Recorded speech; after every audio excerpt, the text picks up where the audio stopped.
Hello and welcome to Head and Shoulders, where we cover athletes' performances and otherwise that are head and shoulders above the rest.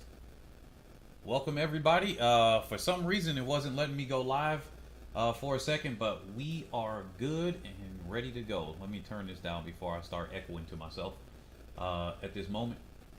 Hope you all are having a good evening as we're doing this live stream. I don't know if it's going to be up after this because the last one, for some reason, did some weird stuff. So I'm just going to roll with this as it is, and then it might just have to go offline.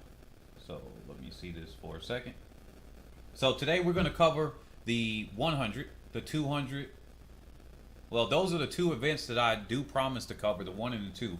I might not cover the other ones. If you want your comments to be read off there, because we are starting to get bigger group, and if you want to support, definitely super chat something there. I'll highlight it for everybody to see. If you want to support that, definitely PayPal donation and a Cash App or Chime sign, whatever they call it. They're copying Cash App, which I guess is smart. And they got the Chime sign. But yeah, as far as that's what we're going to cover. Let me see if I can bring this up correctly. Yeah, that's our traditional Head and Shoulders. We're going to edit this out later, so I might have to splice this out. But first things first, we are going to start with, if I can get this screen up right here. Give me just a second. Now I lost my tab. We're going to start with since I got the images up already, we're going to start with the women's 100 meter dash. We're going to cover that field. I kind of covered it to hell, but hey, that's what we're going to start with right now. So, yeah. So as far as this is what we got to cover. Well, we are covering, and hopefully, let me know if you guys can see this browser actually, because this is the first time I'm doing this. I finally got it to work. If you guys can see it, definitely let me know in the comment section. So as far as edit, we're covering the women's 100 meter dash, and I really should have a clock on this. Do you guys see this up here? I don't see any comments confirming that you can see the screen.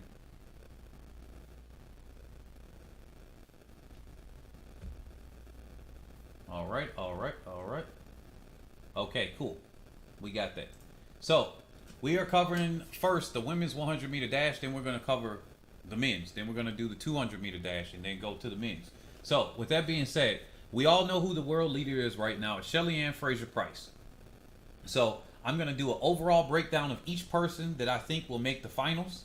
I'm going to cover Okabare first, because then I actually forgot to get her image up here on that, so I'm going to go over her first. Right now, I believe that Okabare can make the finals. Some people have been saying, nah, I don't think so, that she can't make the finals. But I actually am in a little bit disagreement with that, because if you really think about it, she's been making every other final. What takes away from that in terms of her abilities? Really nothing. So if she can make the final on a regular basis there, I'm pretty sure. Here, look. We see her at the Olympics. She got second in long jump, fourth in the 4x1. Obviously, that's with her team. For Team Nigeria. Seventh in Rio.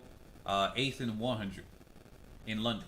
So she's an Olympic silver medalist. Even though it's back in 2008, she still got a silver medal there. World Championship silver medalist in the long jump.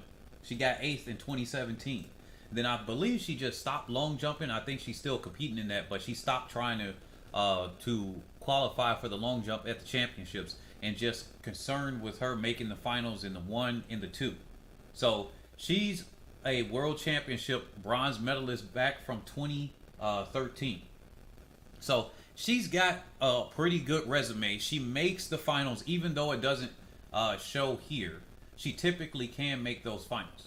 The last time that we see her on here is 2015. But I can't doubt her for making it. She's got one of the fastest times, even though it was wind assisted. I will give her that, because we can look here on the results. Where's that 100? So she actually had a pretty decent wind assisted time. I would look at her as a 10-7 somewhere runner at this point. She's a 10-7 high, maybe. And I think being able, if she can activate that 10-7 high or the 10-8 low, she can make the final.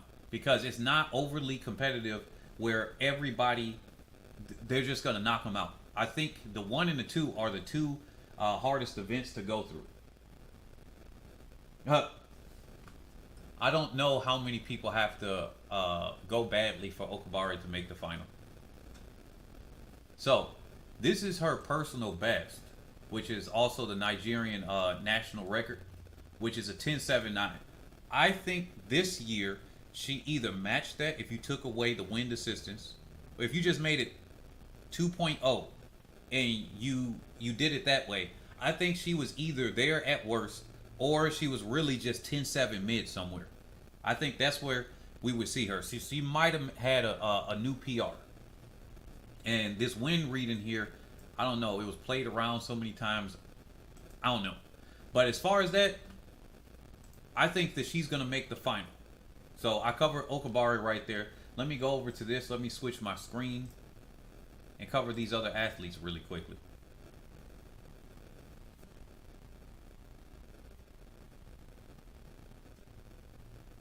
So we obviously got Shericka Jackson. I don't think anybody should doubt that she should make the final.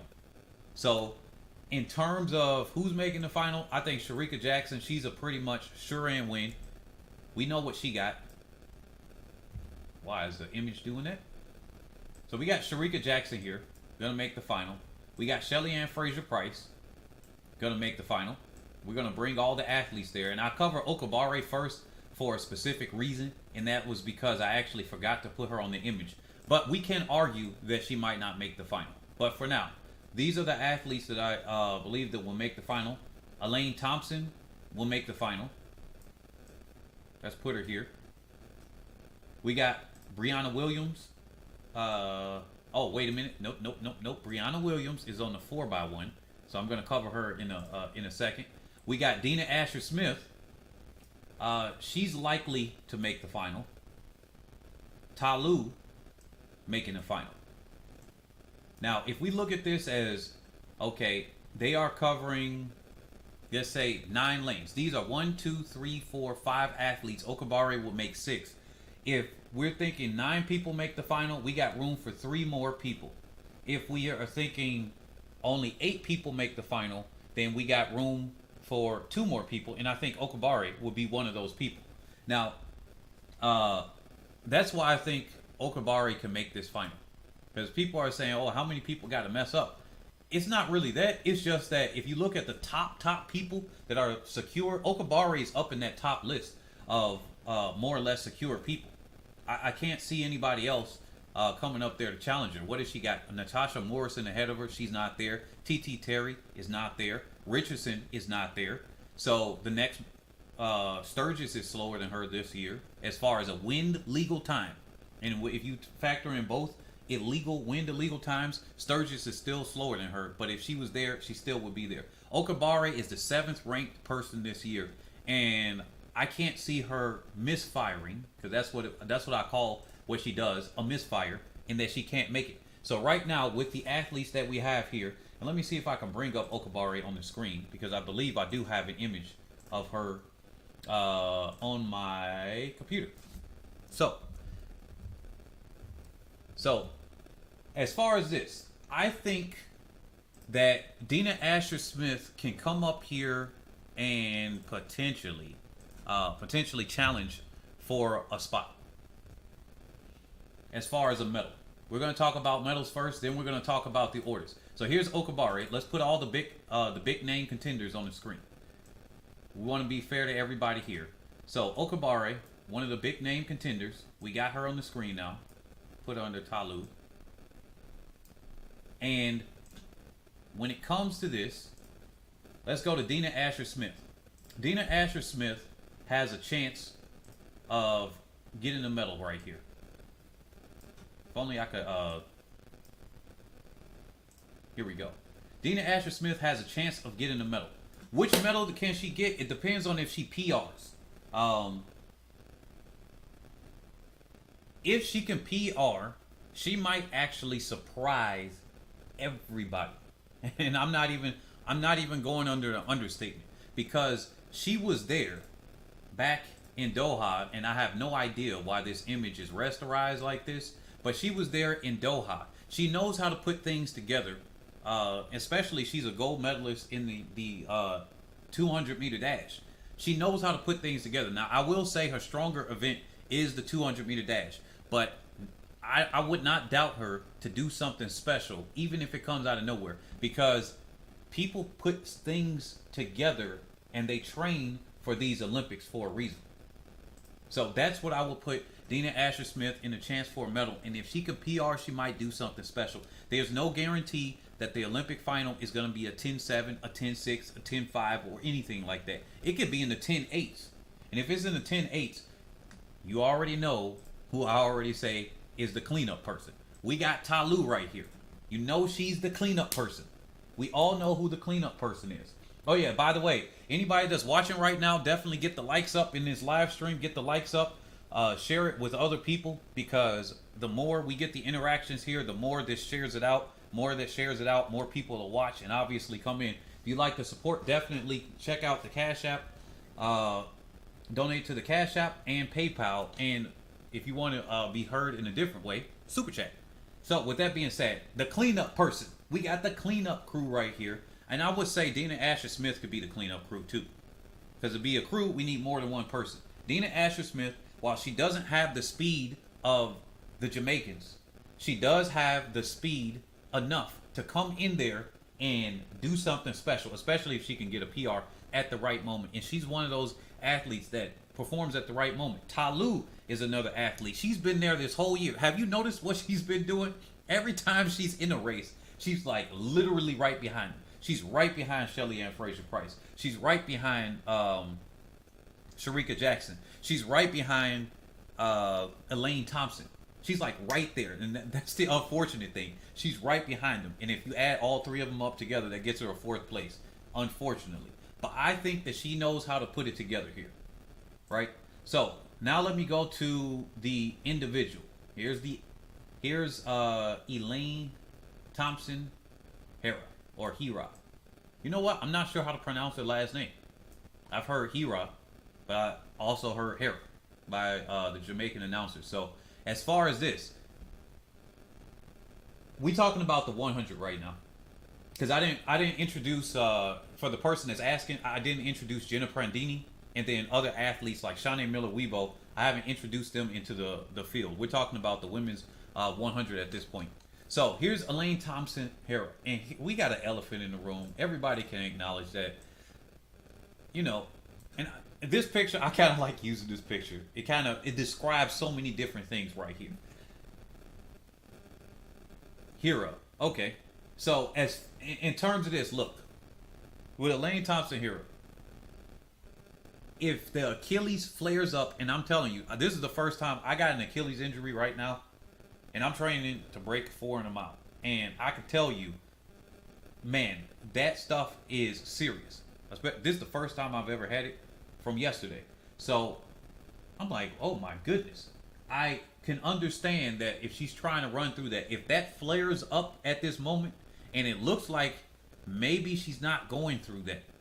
She's not wearing those flats like she did back in 2017. She's not doing some of the other things. Now, she's being careful not to run so many races. She seemed to look good during the rounds. But if one niggle goes wrong, she's right back to where she was before. Then she might have a mental head case where it's like, okay, maybe the Achilles isn't there, but then she gets, quote unquote, food poisoning. Maybe it was food poisoning.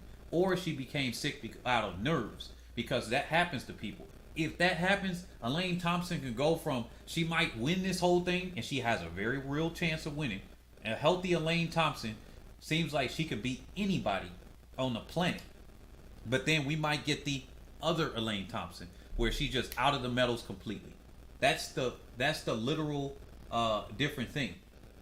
Like, we could get one or the other, and we just don't know. It's like a coin flip. So far, what she looked like this year, and she's looked like that in the past, she's been excellent. And so I hope that she's there to bring it.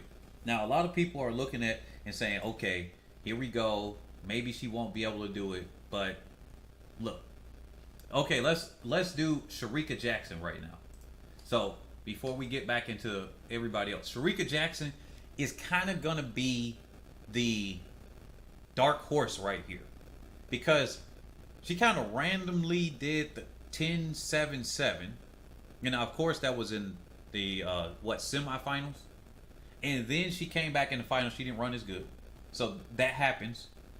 But and she looked pretty comfortable doing that, and so that tells me that if she's going through rounds, the question mark will be she doesn't even need to put a 10-7-7 in the prelims or semis. I don't think. It just depends on how the matchups are. A 10-8 something should be able to get her to the finals. But it depends. Is she trying to get a good lane? Because she could have ran that 10-7-7 to say, okay, I want to be next to Shelly-Ann Fraser-Price. I want to be next to Elaine Thompson or something like that. That could be the thing. You got to think about them trying to run the time, and they're strategically trying to get next to or away from another person while also making the finals at the same time. Because if Carmelita Jeter, as one of the people in the comment section mentioned in an interview, hey, Shelly-Ann Fraser-Price's startled me. It threw her off essentially, which means Carmelita Jeter, it wasn't that she couldn't quote unquote reproduce her times. It was, they really didn't race each other that often. So with that being said, she wasn't used to Shelly-Ann Fraser-Price coming like that. Shericka Jackson would be. So she might be like, okay, I need to be next to her so I can see that start and I can go and run this race and get ahead of her. That's what she probably would think. So that's what she needs. This is going to be the dark horse here. She might smack all of them down and surprise us. She might smack all of us down, or all of them down. Now here, I'm going to put in the young Shelly-Ann Fraser-Price for a second, the 21-year-old. So the 21-year-old Shelly-Ann Fraser-Price that stunned many people because they were really wanting to say, hey, put, what is it? Did she take Veronica Campbell Brown's spot or something like that during that time? And they were like, hey, put her in. No, we need the veteran here. We need the veteran. And sometimes, hey, new blood comes in. They replace the old blood. I think that when it comes here, she's looking like she's in that type of mindset right now. This is why I'm showing her on the screen. She's in that type of mindset. So here's Shelly-Ann Fraser-Price. We got an older picture of her. But yeah, so we got a Shelly-Ann Fraser-Price. I think she's in that mindset. She's in that form that she can give us back where she was in Beijing. And she might actually come up and get 3 gold medals in the 100. But the biggest battle is going to be between a Shelly-Ann Fraser-Price and Elaine Thompson. Those are out and out the fastest people in the field.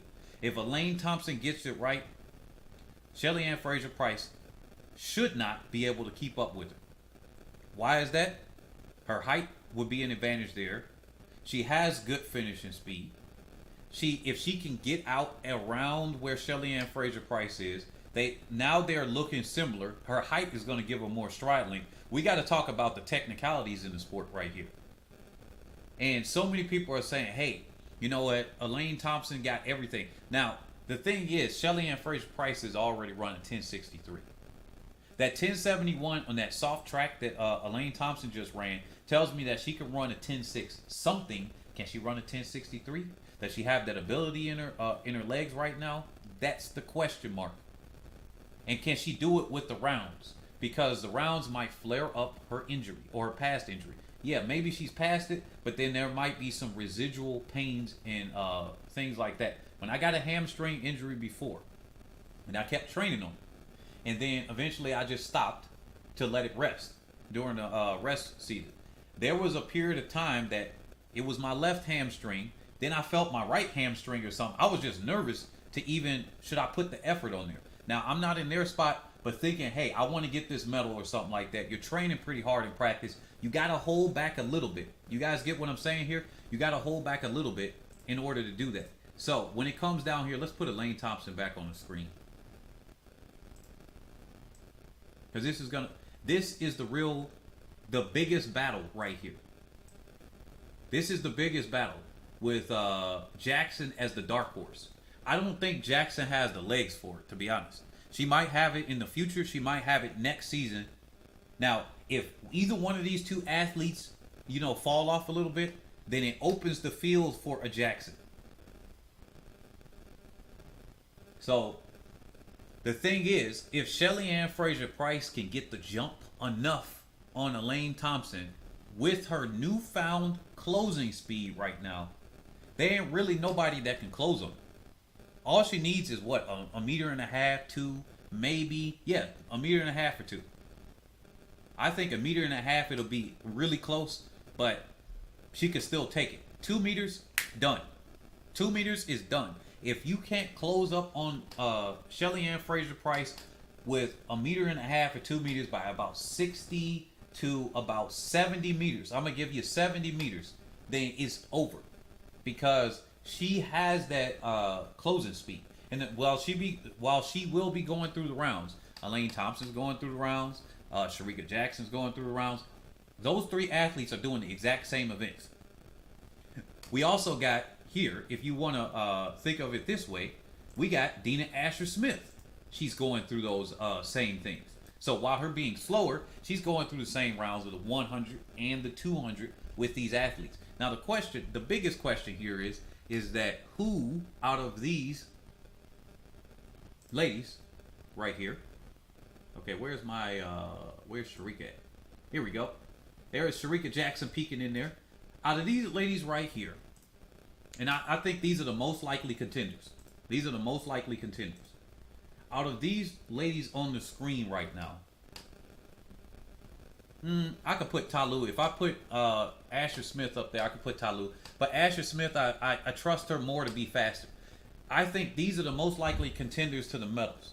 If any one of these athletes fall off, Fraser-Price or Thompson, Jackson is right there, and Asher-Smith to clean up. They're going to take that W. That's just what's going to happen. They're going to take the W. Chances are, Fraser-Price isn't going to have a bad race when it comes to a final like this. But, just in case it is, we got to talk about it. I'll say my thoughts on Gabby after I cover the 200. And I'm going to do that after I cover the men.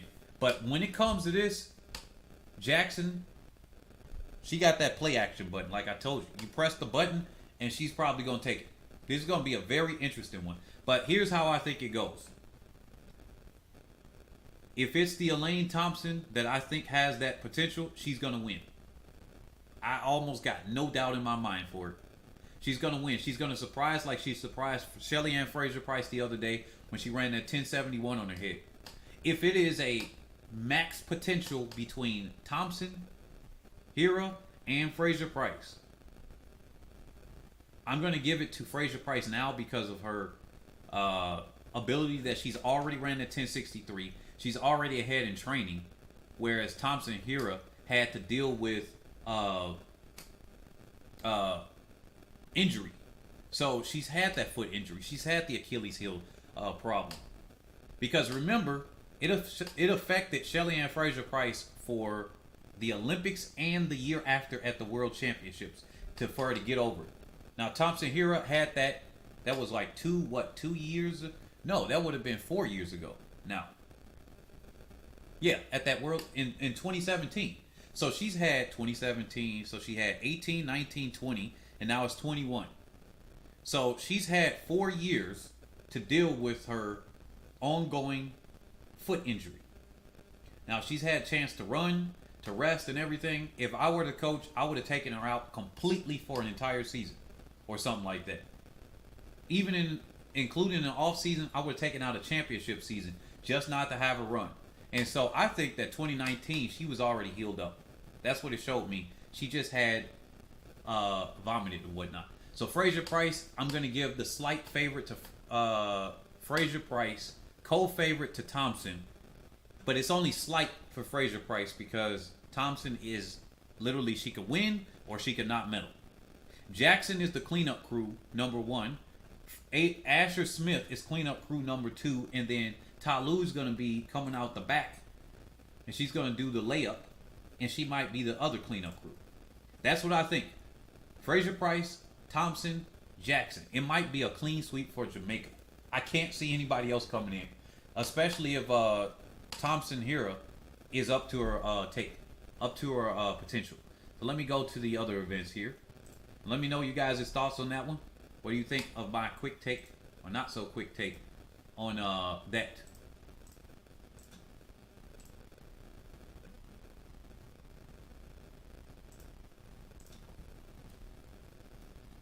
So let me switch over to the men's after I do a timestamp here. Let's switch over to the men's events. Why am I not seeing the screen?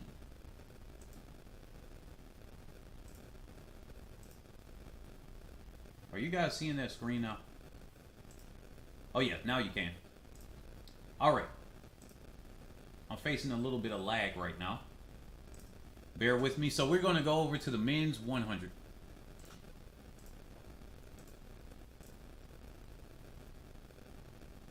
Okay. This is going to... Oh, as a quick note before I get over to the men's 100, I just got to give Abdi Abdurrahman some credit right here. We've been focusing so much on Allison Felix in general. She's a 5-time Olympian. But we got a 44-year-old Abdi Abdurrahman in the marathon that has made 5 Olympics. I think we got to give some credit to that. He's over 40. When athletes reach about 40 years old, it's like right around 39 to 41, boom, they fall off completely. And it's not like the U.S. has a marathon distance runners that are so weak that it's easy to compete in. We got people that actually make it hard to actually qualify. Maybe not as strong as Kenya or Ethiopia or something like that. The fact that he's 44 years old, let's just give him a round of applause in the comment section real quick and just acknowledge that he's a 5-time Olympian too, and we didn't hear a mention of him at all in the coverage that NBC did on any of the athletes. It was so much on Allison Felix. Yes, he's an Olympic medalist too, if I'm not mistaken, a bronze medalist. He might be a silver medalist, but he's a bronze medalist in the marathon. So let's give him those props right there. So now let me go over to the men's 100. I probably lost some people because they were like, "What the heck? You talking about the marathon here?" But yeah, here we go. This is the field for the men's 100. And guys that are new here, oh yeah, definitely, I did lose some people. I lost 4 people from that. So anyway, guys that are new here, definitely like on the stream. Let's get our likes up. We got 25 people here. We got 11 likes. If we could get some more likes right now. So with that being said, we got Trayvon Bromell, Sabine, Baker, and Curley in that list in the 100. I think those are the only ones that, and maybe if we go down the list a little bit more, DeGrasse, because I know he can put it together. As far as anybody else that's here, I don't really see them challenging. Now, we could say something about Johan Blake. Where is he at on this list? Because he just got under... Here he is, right here. We could say something about Johan Blake doing something here, but I don't know. I don't know if he's gonna do it. Now, in his interviews, he was like, "Yeah, I think I'm gonna take this. I am ready for this Olympics. I'm not coming away without a medal." So he said without a medal. He didn't say without a gold. So he's like, "Hey, look, I'm gonna face the facts. I'm gonna face the music, but I'm coming away, and I ain't coming away without a medal." So he's ready for the 100 and 200. Now, will he be able to do it? Chances are it looks like slim to none, and Slim just died. So I don't know what he's thinking, but that's the mindset of a champion. Like, the odds are against you. You're training. If you're trying to go to the Olympics, you're trying to go there to win. Now, he's saying that he's being a little bit more humble than he has been in the past, but he ain't just going there to just get a medal. He's going there to get a gold. Johan Blake, one of the fastest men in history, tied second fastest man in history with Tyson Gay. So I'm going to just give him his credit. I got to give him his props there. He's got a gold medal, even though, Usain Bolt did false start in that time at the World Championships. He's got plenty of medals behind Usain Bolt. I gotta give him his props. I gotta give him his props right here. So we gotta put some respect on his name. He's one of the fastest and one of the greatest 100-meter sprinters. It just happened to be he came up at the same time as Usain Bolt. Maybe he was only as fast as he was because of Usain Bolt. There's an argument to be made there as well. His results this year been looking pretty darn shaky. To be quite honest, they've been looking pretty darn shaky. Even this one, people were saying at this American Track League event right here that he could have had a false start and jumped the clock. For those people that didn't see this race, go back to this one. This was on July 9th. Look up Johan Blake, American Track League or something on the search results. I don't want to get freaking flagged by FloTac for some reason, even though they don't own the rights to that. NBC does. But hey, he looked like he jumped the gun, but the sound does travel slower. So maybe the gun went off. We heard it here, but he was so close to that, he might have jumped the gun. Now that could have just been the commentators and Bolton trying to use an excuse saying, hey, you know what? They wanted to talk about how we needed the electronic starting blocks or something like that. I don't know. So maybe this 995 that he just did wasn't legitimate. I mean, it was almost a dead wind, actually. So that's actually pretty good for him. So let's go back here. You guys are talking about Fanbule. Oh, yeah. Wait a minute. Where is he at? I don't think he's going to be anything. Did he even do the 100? I think you guys are off topic a little bit in the comment section. But, because we talking about the men's 100, not the 200. We're getting to that in a second. Definitely give us some likes here for the people that are new. Like. Chime in the chat. Okay, for... Oh, yeah, Trinidad. I don't think Daphne Skippers, that's who I forgot actually, is going to do anything. That might actually knock out Okabare and then the woman from Trinidad and Tobago, like you just said. But I don't think anything big is going to happen there. But here's the field. Trayvon Bromell. Let's cover him individually. I think Trayvon Bromell, this is his Olympics to lose. Here's the shortcut to it. For the men's 100, it's his Olympics to lose. Unlike the women's 100, I don't think it's as close. Simbine might actually pull off something, but we all know that tenths of a second, hundredths of a second, those are huge margins. This is not that close to him. It looks like it's that close. A split second is close, but in the 100, oh no, that's a freaking mile. So Simbine pulled off a new PR. Now that means he can do it in a one-off race. Can he do it through rounds and then come by and then run a 9.8 something or a 9.7 something? If we look at his progression here of what he did, I mean, he went from this 10.11 to a new PR on a soft track. Now that's what I will give him. This was a soft track. The same track that Elaine Thompson did that 10.71. Now, people always talk about soft tracks, fast tracks, and slow tracks. The meet director said it was a slow track. He ran a 9.84. Much faster than the meet record that was there. I think it was a 9.95. And then Elaine Thompson-Herah ran a 10.71. Much faster than, I think it was darn near 11 seconds or something like that. So, fast times can come on so-called slow tracks. If he can do that there, and he can get around and get a decent start, he can challenge Bromell. He's got it in him. He's done it once. Can he do it again? That's going to be the question. Now, when it comes to Ronnie Baker, I didn't think he got a prayer or a hope in the world to beat Bromell. Not at all. He beat him the other day only because Bromell defeated himself. He slipped out of the blocks. He defeated himself. Simbine got a bigger chance to shock everybody than a Ronnie Baker does. I really just can't see it out of the times that they raced. And then Fred Curley. It was so weird initially why this man went from running the 400 and then he said, hey, I'm going after the gold or something like that on his Twitter, and then said, I'm going for the 1 and the 2. And so I think he thought Hey, especially after he got the USA a silver medal in the 4x4 relay, after doing so well, he just did not run a good leg at all. He did not run a good leg at all. So he thought about the two world championships ago where he didn't do as well, and he probably considered, you know what, I'm getting out of the 400. I I I'm highly ranked in the 400. I got a good chance there, but I don't want to do it. I'm going to do the 100. I've taken some good scalps. I've defeated Justin Gatlin early in the year.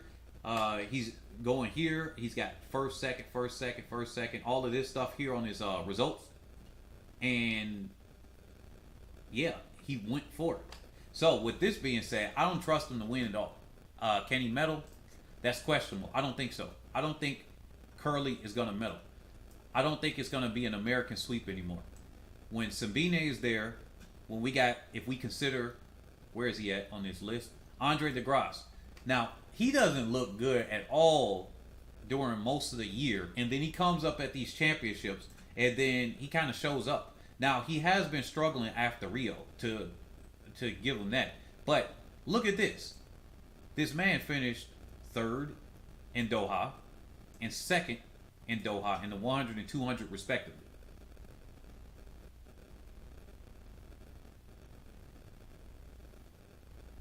Oh yeah, wait a minute. Somebody said biggest error in track and field after Jeremy Warner changed coaches. Yeah, I don't know what the heck Jeremy Warner was smoking. I mean, one of the greatest 400 coaches. I don't know what. It was just that he got older and he was like, hey, this style isn't working for me. And then he wanted to change coaches. But definitely Andre DeGrasse, he gets it together. He loses against Aaron Brown every single time. I don't know what the heck goes on at the national championships. This guy virtually loses to Aaron Brown all the time, and then Aaron Brown does nothing internationally. These will be the same people that'll say, because they'll see one or two American athletes on the women's side, they'll say they'll never be able to reproduce their times, and then forget the other athletes that might have finished second, third, or something like that, and they go and then they do better. But just their one athlete, you could say the same thing with Aaron Brown. Can he reproduce his time? The track in Canada is fast, and then it's too fast. It's at high altitude, like all the people say stuff about Oregon. This is literally the same exact situation. Aaron Brown defeats the mess out of Andre DeGrasse at the Canadian Championships year after year after year. Here he is right here. He won this year too.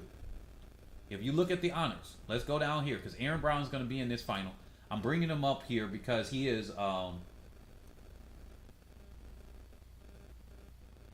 Yeah, DeGrasse was injured. I never said he wasn't.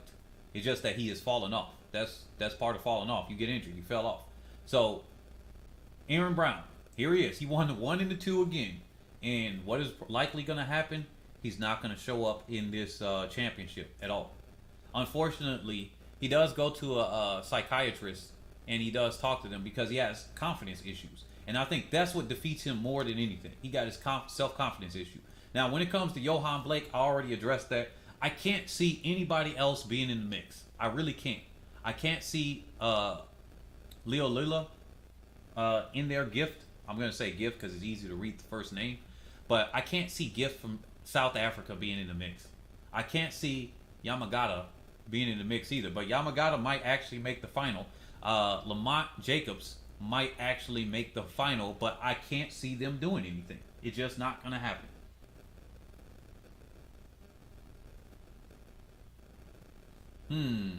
Let me see. Somebody said that they don't think that Andre DeGrasse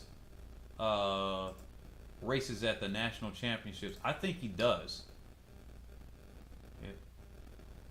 Yeah, because look, here he is right here. He's finished first right here. He does. He typically just loses to him. From what I see, the results, he typically just loses against the guy. Because here he is in 2017 and 2016, 2015. They don't put his second place finishes here. They just put his first. And I don't know if this resume that shows up here is what the athlete generates or the manager that you got to contact. Because some of these are so inconsistent. Some of them got diamond leagues where they finish second, third. But those are athletes that aren't as fast. So I think this is like a resume, this profile right here for, I don't know, sponsors or something like that. So Hafiz said Johan might surprise y'all and snatch a bronze. If you all are new here, definitely give some likes. I'm gonna switch over to the women's 200 meter dash right now. We got a lot of the same people in this field, in this event. Let me take my screenshot that I need to take so I can remember this. The timestamp when I edit this. So now we're going over to the women's 200 meter dash. Yeah, and this is going to be an interesting one. We got Gabby Thomas. We kind of went over all the other athletes there. Let me bring Gabby Thomas on the screen.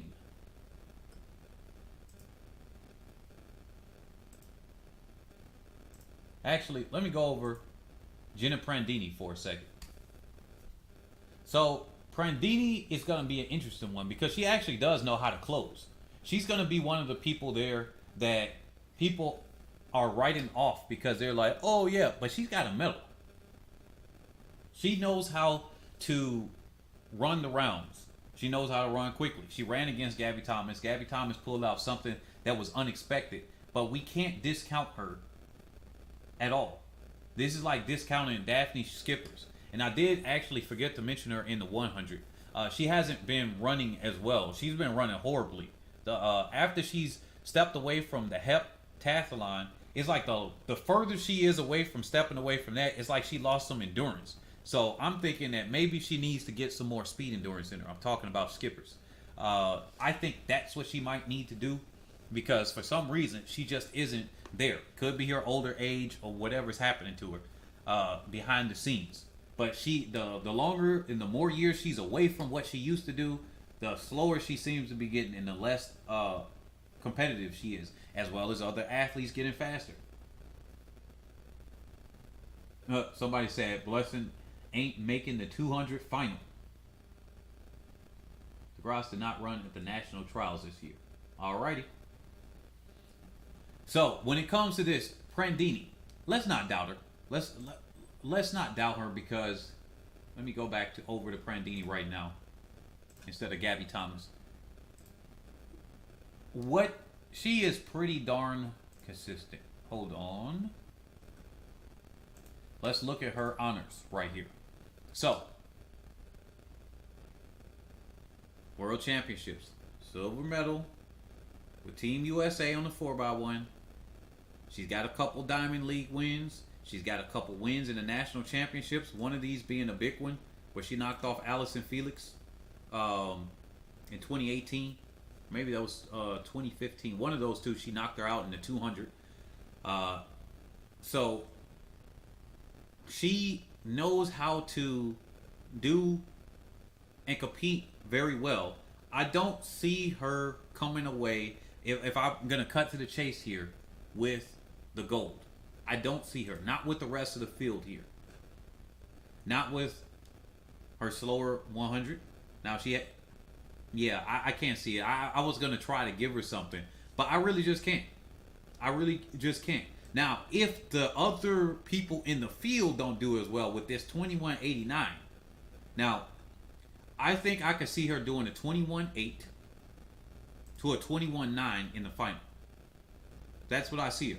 I see a 21.8, 21.9. She might actually come around or do a 22 flat. Somewhere around there. That's what I actually expect her to do. Somewhere closer to a 22 flat. Man, people, y'all thinking Blessing running that slow. What is she doing? Where is she at? 22.59? She shouldn't even run the 200. Blessing should not even put herself in the 200. That'll take away from her legs unless she's just trying to do something here. Since people are bringing up Blessing, come on now. She's okay in the 200.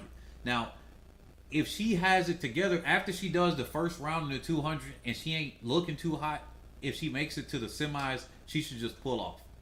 That's what I would do. As a coach, I would tell her not to even do it. I just be like, nah, it's not worth it. Focus on the 100. She should be focusing on consistency. Now, if she's doing it because she needs to do it, because some athletes need to run extra races or something. For example, I'll bring myself up for example. I need to imagine that I have an extra lap in order for me to go hard and kick in my distance races. I can't just be like, okay, this is the last lap. Other athletes have to get through all the other laps and say, wow, this is really, really hard. and then get to the final lap and it's easy. Me, I gotta pretend like it's an extra lap, or else for some reason my body will not allow me to kick. Like I know it's the last lap, and then I'm just like, oh shoot, and my body shuts down. So maybe Blessing Okabare. I know there are some athletes that need to run like some kind of race in the 100 or 200 in order to get their main event activated. And I think Blessing Okabare, she might be one of those athletes. She might need to run the 200 to get a 100 activated. Maybe that's it. Now, let's go down the list here. Let's go back to Gabby Thomas. Gabby Thomas, she gonna have some work cut out for her, because what she did was she ran this 21:61. She celebrated ahead of time. It should have been a 21:58, 21:59 or something like that, or even faster. But she celebrated ahead of time, which was a little bit irritating. She run basically 11 flat. That's her PR. And then she ran a PR every single time she ran one of the rounds. 21:98, well, that was a PR. 21:94, that was a PR. And then came out of her behind and just pulled this out.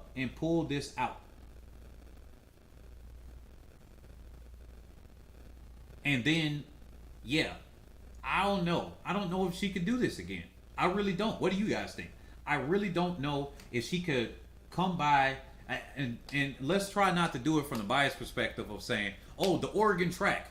Do it from a realistic perspective of, forget the times here.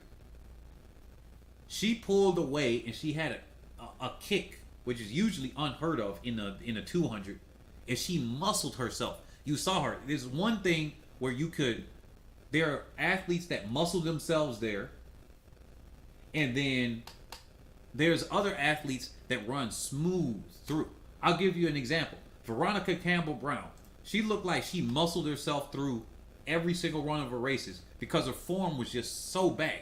She had lock knee or something like that, buck knee. Her knees were there. She ran like she was bow leg.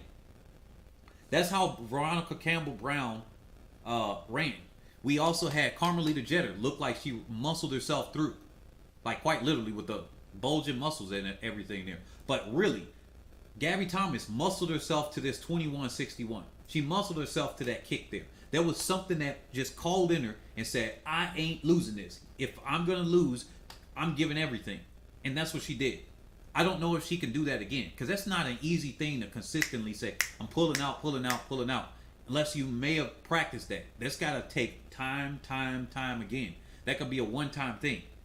And she used that, the metaphor of a cheetah, how it can run at 60-something miles per hour, but most of the time it's like, 30 to 35 miles an hour, and it can do once every 62 days? Well, this could be one of those things, where she muscled herself through, and then she can't do it again. You guys get what I'm saying here? So, now let's go down. I'm going to cover Shelly-Ann Fraser-Pryce after. No, I'll cover her right now. Shelly-Ann Fraser-Pryce. They did this in the morning, I guess to avoid the heat. She ran at 21, and it's a PR for her, which is good. 21:79. Right? Now this 22:48 ain't looking too hot. People are saying stuff about Elaine Thompson and everything, but Shelly-Ann Fraser-Pryce just ran at 22:48, and people are saying, well, she looks smooth and everything and stuff like that. Look, 22:48 is 22:48. She took out hard on Shanae Miller-Weibo, and then she got a 22:48. I don't care that she got third, is that she got a 22:48. So if people are going to hold it against Elaine Thompson, that she ran a 22:5 or whatever, 22:4, and she looked upset afterward, I'm going to hold it against Shelly-Ann Fraser-Pryce too, because they're both going through some similar training.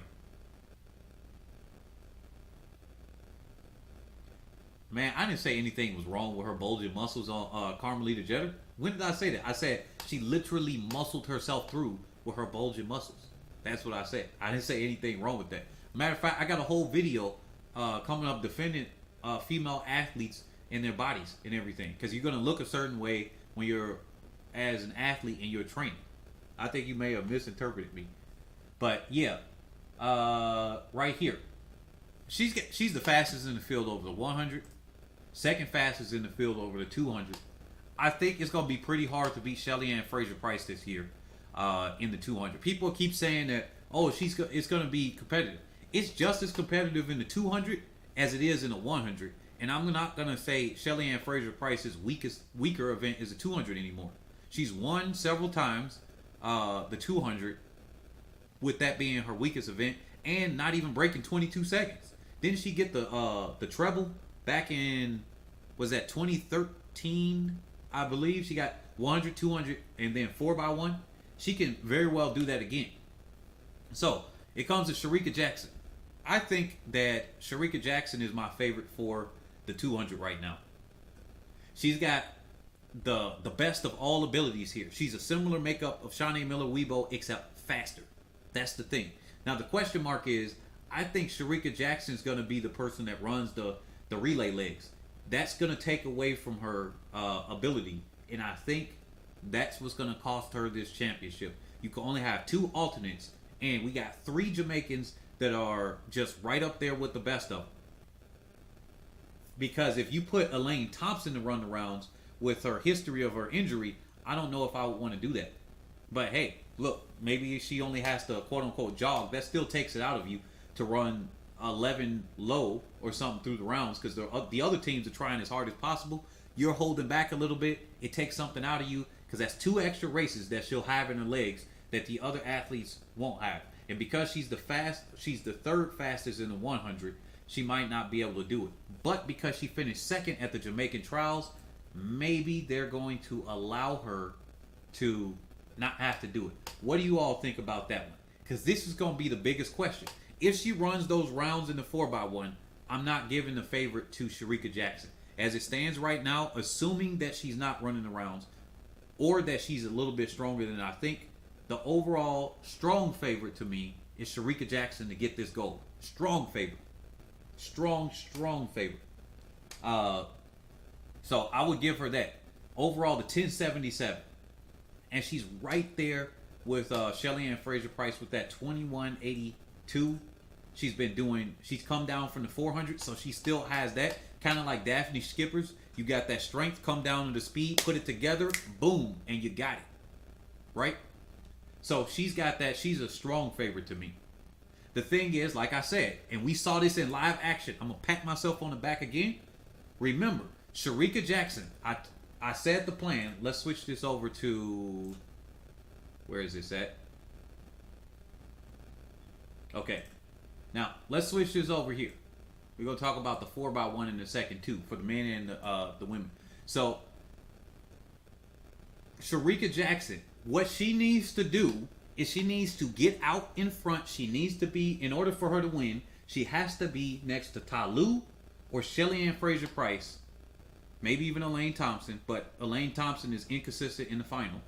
So, the more consistent, quick, they get out faster than everybody else in the field every single time. Ta Lou is the 2nd fastest, and Shelly Ann Fraser-Price is typically the fastest starters in those races every single time, most of the time. So if she is on the inside of one of them, I don't care about her height. If she got to be in lane 1 to be on the inside, she can still get it. If she does that, we saw just recently, remember when I said the path for her to win is that she needs to be inside of a fast starter. What happened? She gets out either slightly behind or ahead of them at the home straightaway. Remember, Elaine Thompson did this in Rio. She was ahead of everybody, and then boom, she got the gold in the 200. Now, if Jackson can replicate that, ain't nobody doing anything on it. She closes on this field in the last 50 meters or so. So if she's slightly behind, she could get 2 meters, a stride and a half or something like that behind Shelly Ann Fraser-Price. She got it. Shelly Ann Fraser-Price will not be able to get it. Now, if Gabby Thomas can replicate what she did, well, I'm going to eat my freaking words. But that's what I see right here. Hafiz, you said Shericka Jackson is not going to correct her start between now and Olympics. Oh, yeah, by the way, really quick, we got 43 people watching, 15 likes. Let's get about 2 or 3 more likes on here to help out the algorithm. You guys, if you could share that with other people, that please and thank you. That would be greatly appreciated, because That would help a lot. Also, if you guys would like to contribute, definitely help out the channel with the super chat or donate it via PayPal or Cash App. PayPal is HeadAndShouldersATR at yahoo.com. That's the donation link there. You send it there. Or the $ Head and Shoulders ATR for Cash App. With that being said, let's continue. So Hafiz, you said that Sharika is not going to correct her start between now and the Olympics. It's not about correcting her start. She ain't got nothing wrong with her start. I don't see anything wrong with her start. Now, from a coaching perspective, yeah, you could probably always do better. Sharika Jackson ain't got nothing to worry about with that. She needs somebody to key off of. That's what I'm saying here. So if she sees a Shelly Ann Fraser-Price, she ain't going to have the same start that Shelly Ann Fraser-Price does. But we saw in these Diamond League races between the Jamaican Championships and the Olympics that when she has a fast starter on the outside, boom, she's got it. Because then now she knows where she has to be. Yeah, they could beat her out the first 60 meters, and then she starts clawing them back. Maybe they even beat her out the first 30 meters. But if she sees them on the outside of her, not on the inside, but the outside, she has to be on the inside. If she's on the outside of them, I'm not confident that she can win. It's going to depend on the lane placement. So if she's on the inside of them, she can key off right there. My man, I'm breaking down each person by person. I'm not here yet. Hold on a second. I already mentioned Jenna Prandini. So let's go down to Elaine Thompson-Herah.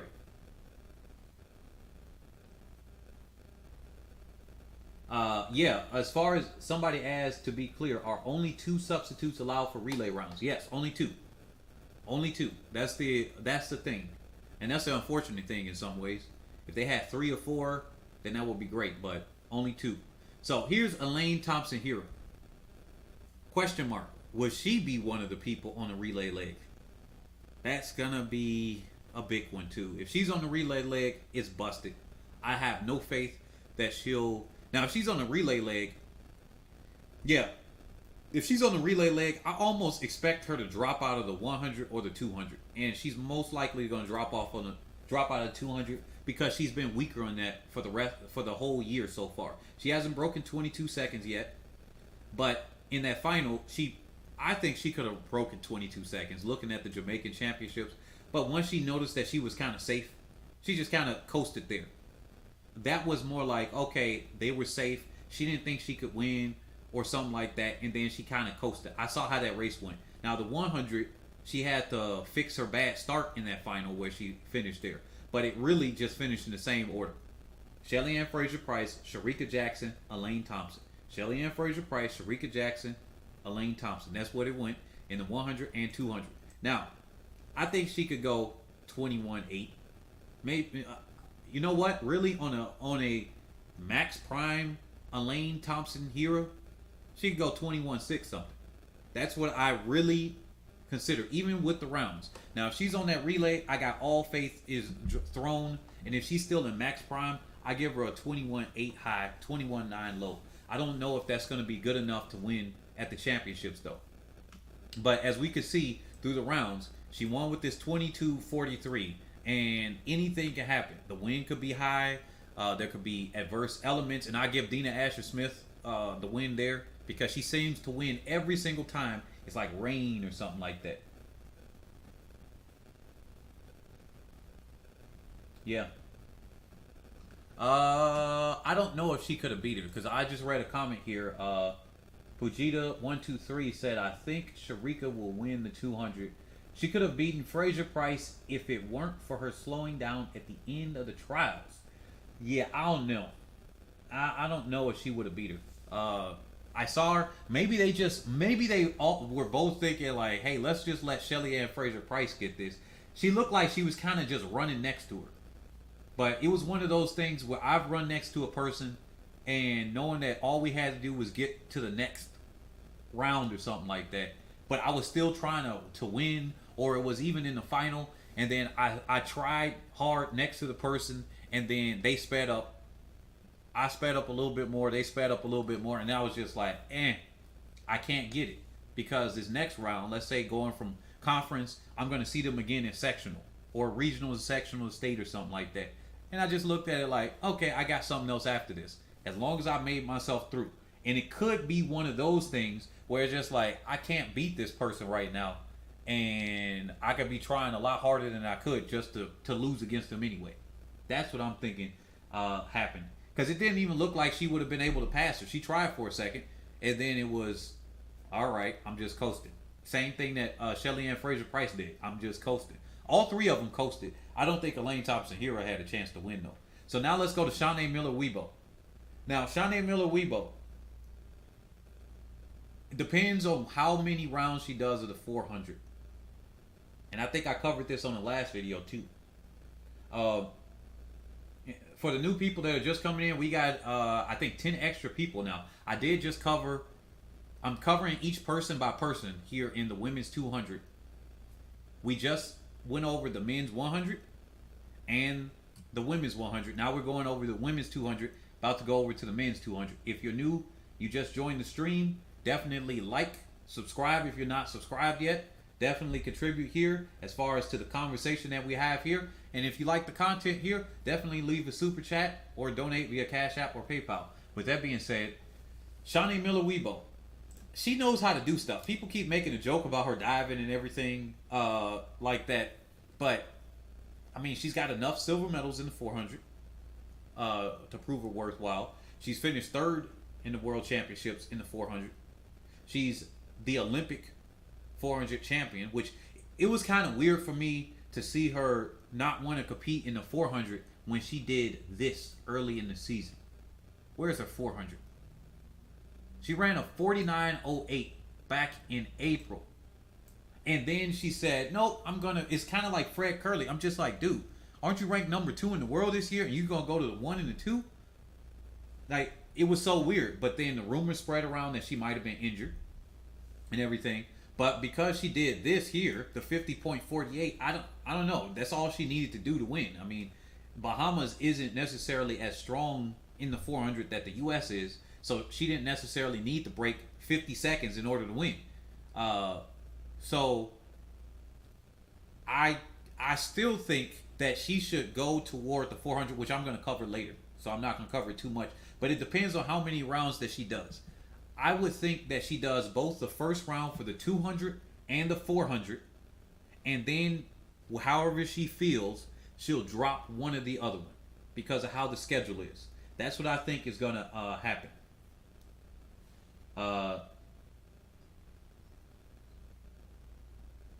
Yep, so, yeah, I don't think Blessing is making the 200 final either. I don't think so. I think Blessing may just need to do one round of the 200s, see where she is, and then assess where she should go. She's got a lot of competition in there. But with that being said, anyway, when it comes down to her 200, she hasn't broken 22 seconds this year, I don't think. Let me see where her season best is. Yeah, a 22:03. That was back in April. She's also another athlete that hasn't broken 22. I trust her coach. I trust her fitness that she's going to break 22 seconds. But I don't think that she has the speed when it comes down to her and Jackson. She's got superior speed endurance. She got superior endurance, if anything, because of that 400. Even this year over Shericka Jackson. But she definitely ain't got one thing, which is that 100. She does not have that 100-meter ability, and is fresh off of this year. Her PR was back in 2020. Now, she might be able to run faster than the 21.98 right now. There, no telling. But one thing I can go off of, the best data that we got is that Shanae Miller-Weibo is nowhere near as fast as a Shericka Jackson. And like I said, the same thing applies. If Shericka Jackson can get on the inside of a fast starter, she can win. Now, Shanae Miller-Weibo has proven she don't need to be inside of a fast starter, because Shelly Ann Fraser-Price just ate her up in that first 60 to 70 meters, and even out of the curve at the last 200 that they just raced in. And then Shanae Miller-Weibo winded up winning. That was right here. So even though it was in a 22-23. Doesn't matter because these championships could be a 22-second affair. That's very well likely to happen in the final. The prelims could be faster, or the semis could be faster than the final. Yeah, Fireheart. Yeah, you pretty late. You are pretty late. You know what? That is a very interesting thing. Let's see if Blessing does do the 100. This might be a quick sidetrack right here, and then I'll go back to the rest of the field. Where's Blessing Akabari? See what she has done. I think she has done the long jump a couple of times this year, but I'm not sure because I didn't see any results. Nope, she has not done the long jump, so she has given it up completely. That's what I thought. So getting back on.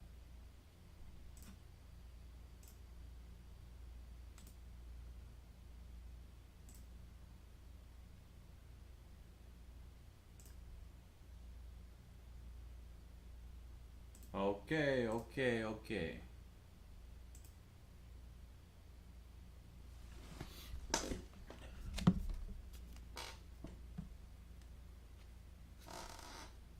All right, are you guys getting me?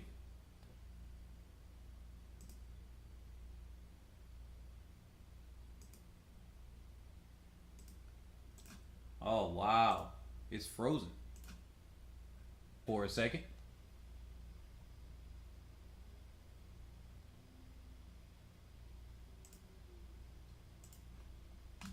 Okay, we are back. Wow. That just knocked me out. Okay.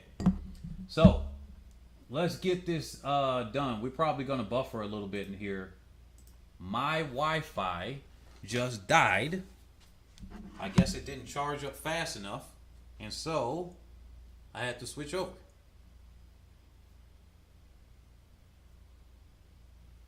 Are you guys still with me? Or am I buffering?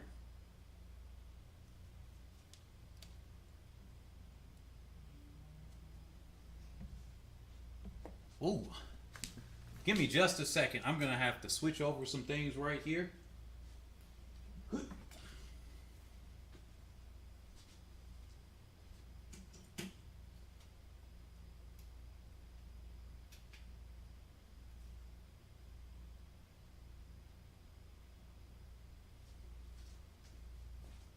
All right. I am good to go. We are good to go. So I'm going to disconnect one more time. I've got to switch over to something. Bear with me another 5 minutes, 5 seconds or so. I got to switch over, so I'm going to disconnect and switch over to.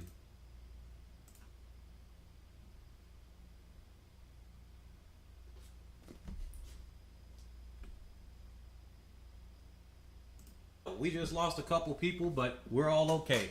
So with that being said,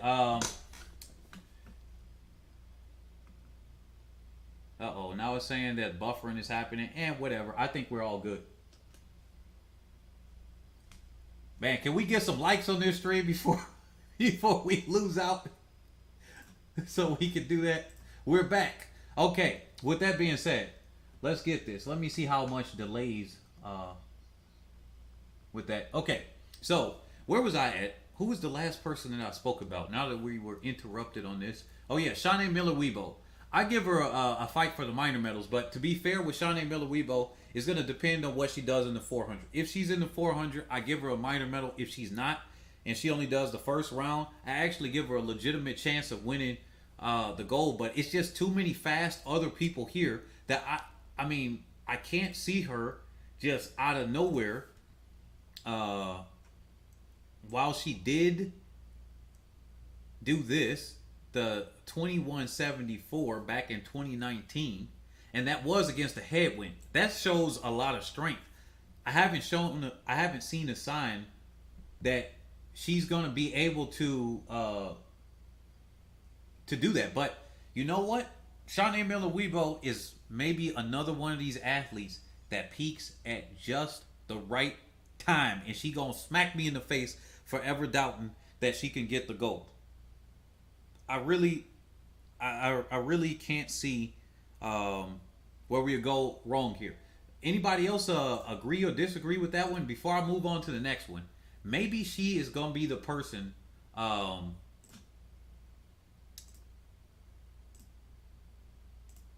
Do you all hear me? Good. It's saying that my stream is poor. Okay, now I can see that. It's showing that my screen quality, my stream health is poor. Oh, now it's back to good. But yeah, with that being said, yeah, guys, what do you guys think? Before I move on to the next one, let's hear your thoughts on this one. I see some people saying Shelly Ann Triple Crown. The schedule also affects their running. Yeah.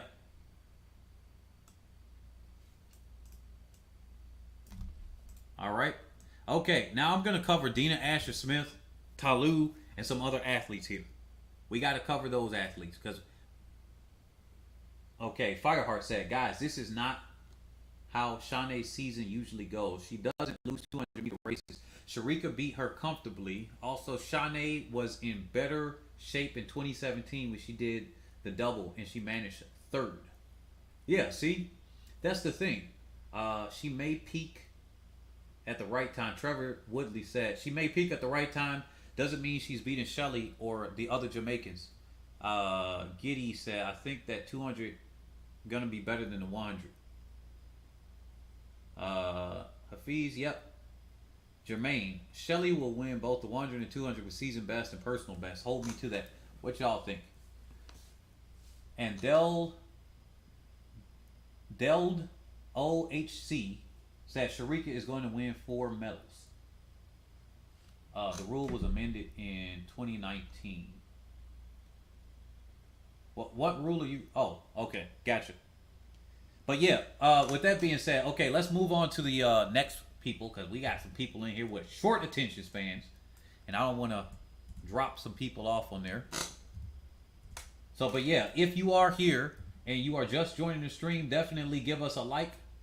If you'd like to contribute, definitely donate to the Cash App or PayPal or Super Chat, and let's cover the next people. Okay, where do we go? We went there. Dina Asher Smith. We basically kind of going on the top list as it is. Man, Dina Asher Smith knows how to. Oh, let me give myself an L for that stutter.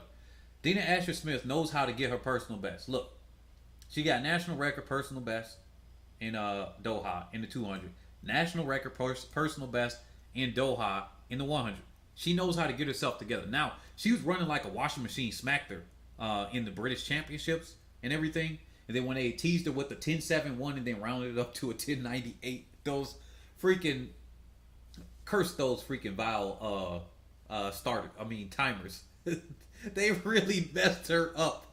They messed her up. Just like Okabari thought she had a win legal time. They messed her up. Man, these timers, can we get a timers a round of applause this year? They've been freaking trolling everybody real good. They've been trolling everybody. I might just do a post to say the timers have been trolling people this year. With the win readings, the officials have been trolling all types of people. With the starting blocks on multiple meets. It's just been going haywire this year. This year's been a round of entertainment. But this 1097 right here was originally a 1071. I don't know how you get it off by almost 3/10 of a second. How you get it almost 3/10 of a second off? Like I could get you maybe 1/10 of a second in a 100, but 3/10 of a second. Man, they should have just left the time as it was and just let Dina Asher Smith get herself embarrassed when it came up to the championships or something. I don't know, or maybe they thought somebody would double check them. My stream buffering again? Oh no, that's just me. But yeah, when it comes to that, man, they've been funny. So Dina Asher Smith. Let's get to the all jokes aside. Let's get to it. 200 is her better event. As you see here, she got the 2206. She's coming along just fine. She's run less 200s this year than her typical 100. She's gone through the British trials pretty well without having to do it. So they just selected her and she didn't have to run it. Let's keep that in mind. And so the last time she's run a 200 is early June. She's going to have a month and a half without running a 200. Matter of fact, she has what? An entire month of running no races, whereas everybody else has been doing tune-up races and everything here. So I think that whatever training she's got going on, her coach, her staff, and she knows what's up. I think Dina Asher Smith is on lock for a medal, but I can't see her winning. I can't see her winning. I can see her running a 22.8 low. I can see her running a 20, not 22.8 low, 21.8 low, like a 21.81, 21.83. I can also see her running a 21.75 at max. I think that's her max ability right now. Based on what I've seen so far of her this year, 21.75. I think that's what she got. Because look at her best now, 21.91, 22.06. She knows how to peak, though. And I can't give her that. I can't give her that. A 7.08. That ain't bad. She's up there with the fast starters like a Shelly Ann Fraser-Price and everything like that. So, let me go down the list here. Nope, they're not in. Nope. Talu. The cleanup crew right here. Cleanup crew Talu. Let me not start getting that train going. But Talu, I gotta give it to her. She knows how to go in there. Let's get her honors real quick. Fourth at the Olympic Games. She won't higher than fourth. She getting tired of getting silver medals. She's getting tired. She thought she was about to win in the World Championships in the 100 when Elaine Thompson messed up, but dang, those freaking Americans took that gold. So she did not get the chance to get the gold medal that she was going for. She even said she thought she had it, and she was going for that. So she knows how to explode out the blocks. She just don't got the same speed endurance or the top end speed that these other athletes have. I think she's got the speed endurance, but the top end speed is questionable. So with that being said, she got a silver medal in both of those, a bronze medal in the 100 in Doha. What she got going for her this year? So let's look down the list. This is decent, the 1086, but she got third. So what does that do for her? That's near her PR, by the way. This is near her PR in the 100. This is why I'm confident that she might actually surprise some people in the 100 because she's near her PR before the Olympics. That's a good sign with only a few weeks out from the Olympics. Now her 200, she ain't looking too hot either. And so with people saying that Okabare, Giddy Goose said, at least 2 women have to mess up for her to clean up this year. Yeah, you know what, D'Angelo? I think she might need to gain a little bit more weight. And yeah, she is a little small. That's why I'm thinking she either needs to gain power or height. And she ain't getting no taller. So she needs to get more power in her body. She needs to get, like, muscles. She needs to look like a mini Carmelita Jeter, but it's shorter.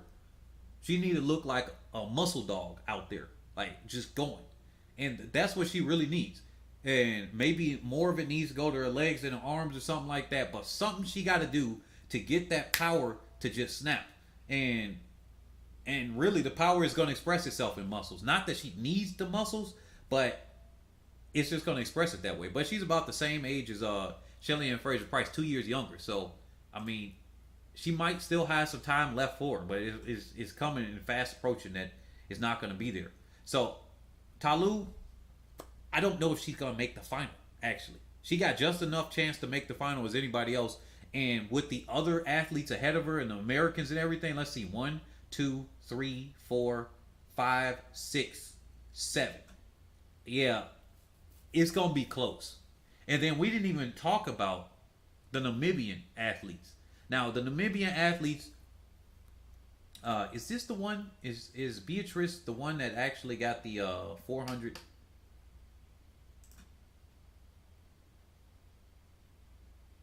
Yeah. No.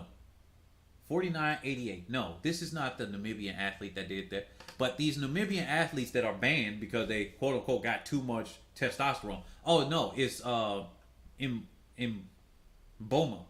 Gosh dang it, can't pronounce her freaking name. So Christine, that's what I'm gonna say here. I'm gonna say Christine Mbubu. Okay, Mbubu. Even though that's not her name. Let me stop. Okay. Now, these two Namibian athletes may surprise. Yes, they don't have a fast time here. Okay, that doesn't really matter because we don't know what they can do. With her running a 48:54, I and looking at the race, her race was more like it could have been on the back end where she got this fantastic speed endurance part where her first 200 might have been quote unquote slow. You got to be fast enough for her to get the 48 though. It could have been slow by the standards of 200-meter athletes, and so she might be like one of those Fambule in the 200 where he just get out the block slow, and you don't know he's about to do anything until about at 120 meters. Then he starts to pick it up. She might be like that in the 200, and she didn't know, and they didn't know until last minute. That's the crazy thing. They didn't know until last minute that they were going to be banned from running the 400, which is some sick stuff. They would have known these athletes are running this fast early, and then they test them that late. Maybe it was because it was near the championships or something. I think that these two Namibian athletes might surprise us. Keep them there. They're the dark horse of this. They are the dark horse of the 200-meter dash. Now, where's Blessing? Blessing got just enough chance as Talu. Somebody's about to be upset here. Because we got Brianne Bethel here. We got Okabare. We got Favor Ofili from Nigeria as well, running better than Okabare right now, that can make that 8th spot and knock any of those athletes out. It's really going to be a close one. I give Talu more favor right here, no pun intended for Favor from Nigeria, because she knows how to do things correctly.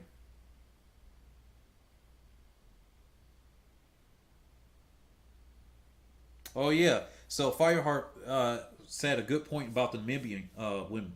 They have big drops in the 400 PR, so it's possible they drop big in the 200. Yes, that is exactly right. That's what I'm saying. They might be the dark horses here. Now let's move over to the men's 200. Let me do a screenshot on my side of the screen so I know the timestamp of where I'm going. We are an hour and 23 minutes in. Thank you guys for joining in on this Friday night where you could be doing anything else, but you are choosing to be here covering this analysis. So men's 200. Let's switch over to that real quick. Oh yeah, last thing on the women's 200. Fireheart said, making the 200 final gonna be hard. The final might not be as fast because the semis may be a burn up. Yeah, that's what I'm thinking too. I'm thinking that this could be a year where they don't even break 22 seconds because they had to run like that. It's been like that in the past before, and you could have a final where 22 seconds ain't broken, or it's a 21-9 something, and we're all just like, huh? But it's because they had to run harder than what was necessary, well, quote unquote necessary for them to make it. And quite frankly, that's possible. So I am going to cover, I think I still got enough time. I think I am going to cover the 100 and 110 hurdles. We did have some people that donated, so let me acknowledge those people that donated so far. Black Mamba, thank you for donating via Cash App. And I think I pronounced that correctly. I think it's Mamba, right? If you are in the chat, thank you. And thank you, T Baby Truck. Okay. Y'all got some weird names here. T Baby Truck, thank you for the donation on Cash App. So yeah, with that being said, thank you guys for that. So since you did sponsor that, I will be covering the short hurdles because I did mention earlier in the Discord that if somebody wanted those, if you would throw that donation in. So thank you. With that being said, we are going to cover the men's 200 meter dash, who I think is going to make the final and going to do something. So yeah, Talu got to learn how to lean. Yeah. But yeah, now for the men's 200 meter dash here. So we're going to have Noah Lyles. Let's cover this a little bit differently. We got Noah Lyles, Benerick, Knighton, Oduduru, DeGrasse, Fambule. Where we at? Who am I missing here that could actually make this team? Yeah, it's going to be close between these two guys here. I'm going to cover the ones You know, Richards might actually do something, and Zarnell Hughes from Great Britain. Where is our man at from GB?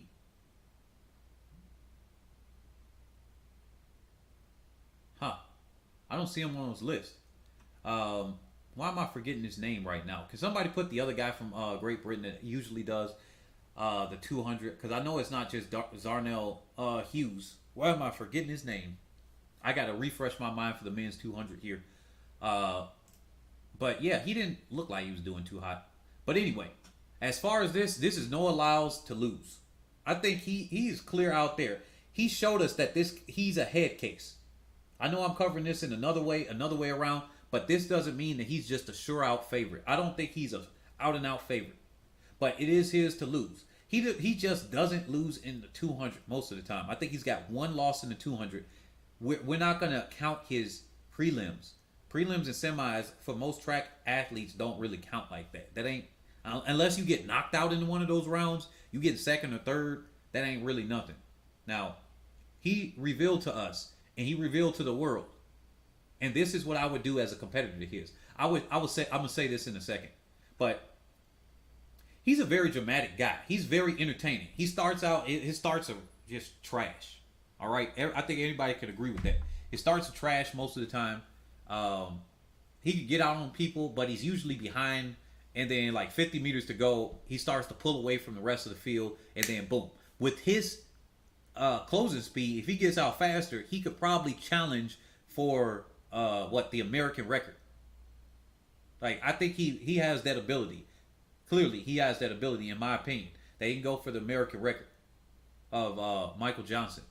So I'm gonna keep it short there because he just doesn't lose 200s.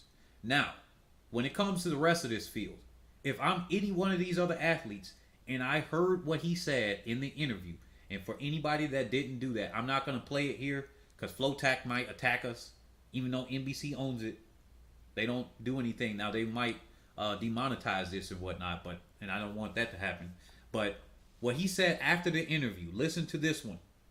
He said, and they were asking him, like, what did you do to prepare yourself to win in this final here and to make the team or whatever in the 200? And what Noah Lyles said was very telling. He said that he had to just relax. And that's what athletes gotta do. Relax. So the thing is,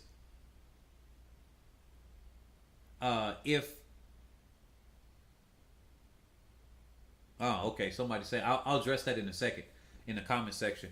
But he has to relax because he got in his head and he was just like, yeah, I don't know.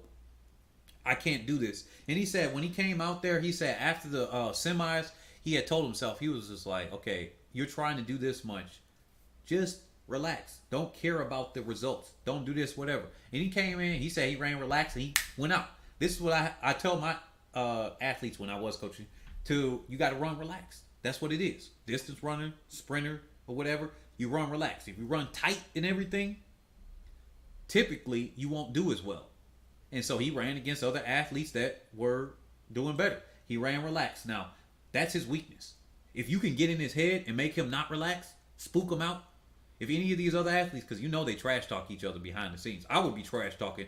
I don't know about you guys, but I would trash talk because it's part of what this whole thing is. I would have a demeanor as if nothing is bothering me, and I would trash talk them. Look at Carl Lewis. Look at Michael Johnson. Look at how they bluffing. Oh my goodness. Is my stream down? Nope, it's still up. All right, this screen is just frozen.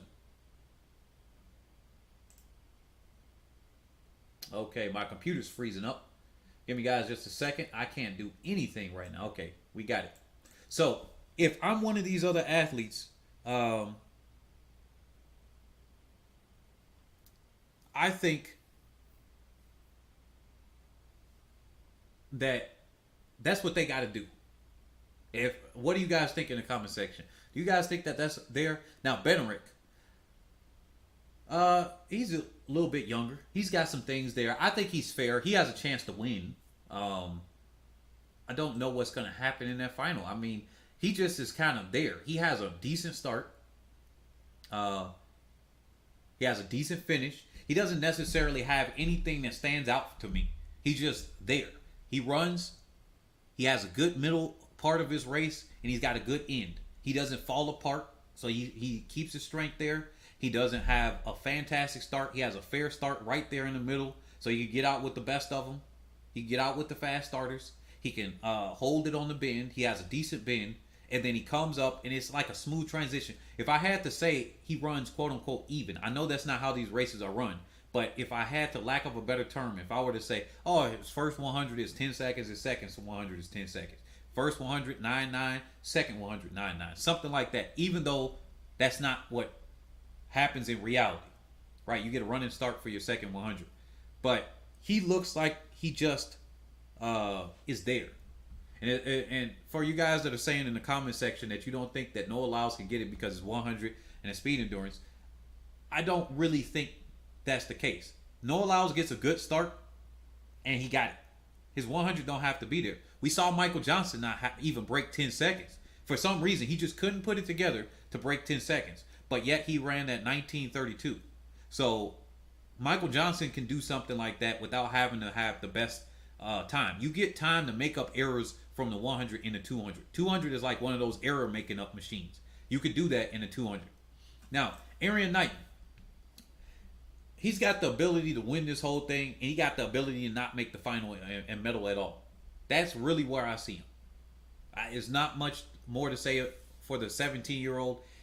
I think it's great that he's even there.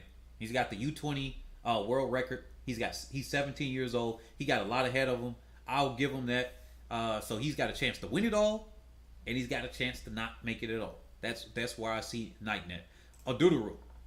You know what? That's going to be the biggest, in my opinion, the biggest competitor to Noah Lyles right now is Adudaru, other than Andre DeGrasse.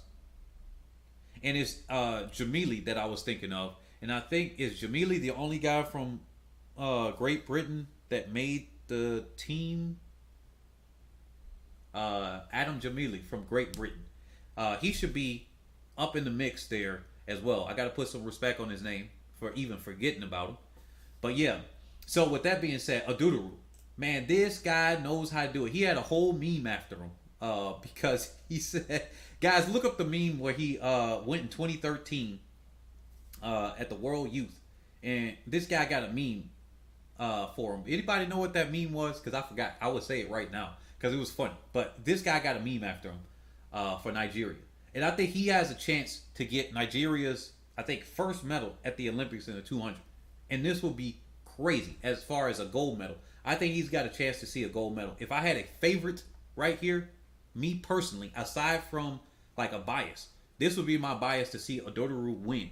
Now, me taking off my bias hat, because I want to see Nigeria to actually get a medal somewhere and get a gold medal somewhere. Same thing as I want Talu to actually medal because of how she covers herself on the track and everything, or win. But then I also want the other athletes to win that are faster than her. So it's kind of stuck in between those two. So I want Adudaru to actually get the gold from a biased, selfish perspective to see a Nigerian athlete. I'm not Nigerian myself, by the way. I am not. But I would like to see a Nigerian athlete because they've been so fast so many years. I want to see a gold out of them. And I think this would be the year to do it with Adudaru. Look at this. Look at his performances here. With his progression, he's getting faster and faster by the year. Will he be able to get it is the question. And can he make it through the rounds and then run his time? That's going to be the biggest question because his 200, I don't know if it's the biggest consistency here. He's ran at 1988 here, yet he ran at 20.38 and he didn't break 20 again. So that's going to be the biggest question mark with him.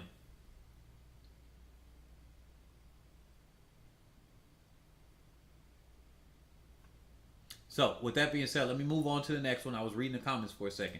Let's go to Andre DeGrasse. This is the OG big man right here that I think he could steal it away from everybody. He's been injured since Rio, and he's still been able to come back, and he's progressed. And I said this earlier, but this is probably going to be chopped up. Look, Andre DeGrasse, he's had his problems and everything. But the man knows how to come in and get some medals. He got second behind Usain Bolt in Rio. He's got a bronze medal in the 4x1. He's got a bronze medal. This was the tie. I remember this was the tie in Rio, if I'm not mistaken, between him and, was it Coleman? Or am I thinking of somebody else? But they both tied between him and the other American in the 100. Now, the World Championships in Doha, he got a silver medal in the 200. Got a bronze in the 100. I think he can come here and win the whole thing. So, he's got that type of mindset that he coming out there to win. Like, I ain't ever seen somebody, when I listen to him talk and everything, he's coming out there to win the whole thing. Like, that's the type of athlete, those type of athletes I respect. And I'm like, man, even if they can't win, I'm over there thinking they can win. If he could carry that and then start intimidating Noah Lyles, like, yeah, you ain't got nothing on me, even though, like, Lyles can beat him and everything, then he could get under his skin. Lyles' race is messed up. The door opens to everybody, and Andre DeGrasse, I know he's there to take this whole thing. What do you guys think? Let me look at the comment section.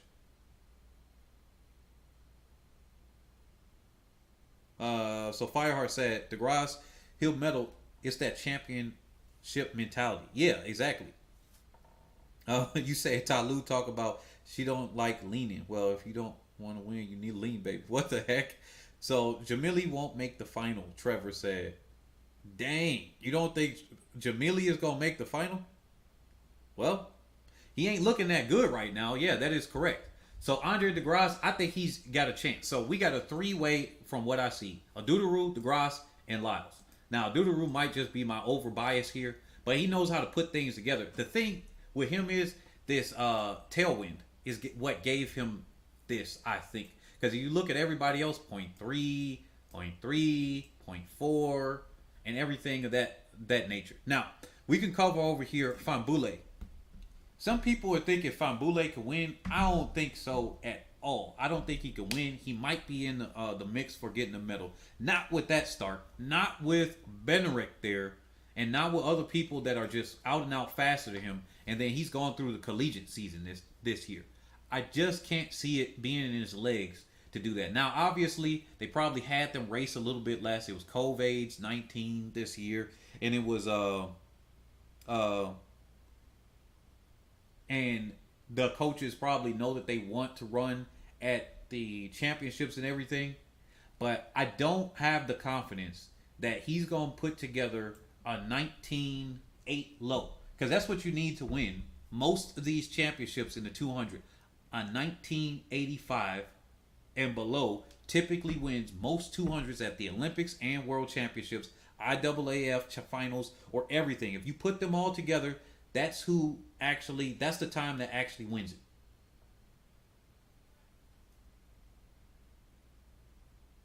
Dang, you said, why y'all trying to pick on Noah? He ain't even my fave, but y'all mean. Trying to play mind games about he's soft. No, Fireheart. The thing is, he revealed his weakness in the interview. That's the worst thing to do. I would have never said something like that out loud. He said that he had to remember to relax because he was in his head about how he couldn't do it or he was trying too hard. That's the thing. Once you say that, oh, I'm a competitor. I'm going to destroy you at your weakness. That's exactly what I'm going to do. I would never tell somebody my weakness. Even if they said what was going on with the race, I'd just be like, I have no clue. That's what I would have said. I've learned this so much. If I'm a coach, I will be telling these athletes to pick him apart. At every single chance they get, say something under their breath, do something, look at them a certain way, do whatever they can. That's what I would do. That's how I would get in Noah Lyles' head. He told the weakness, and that's a huge one.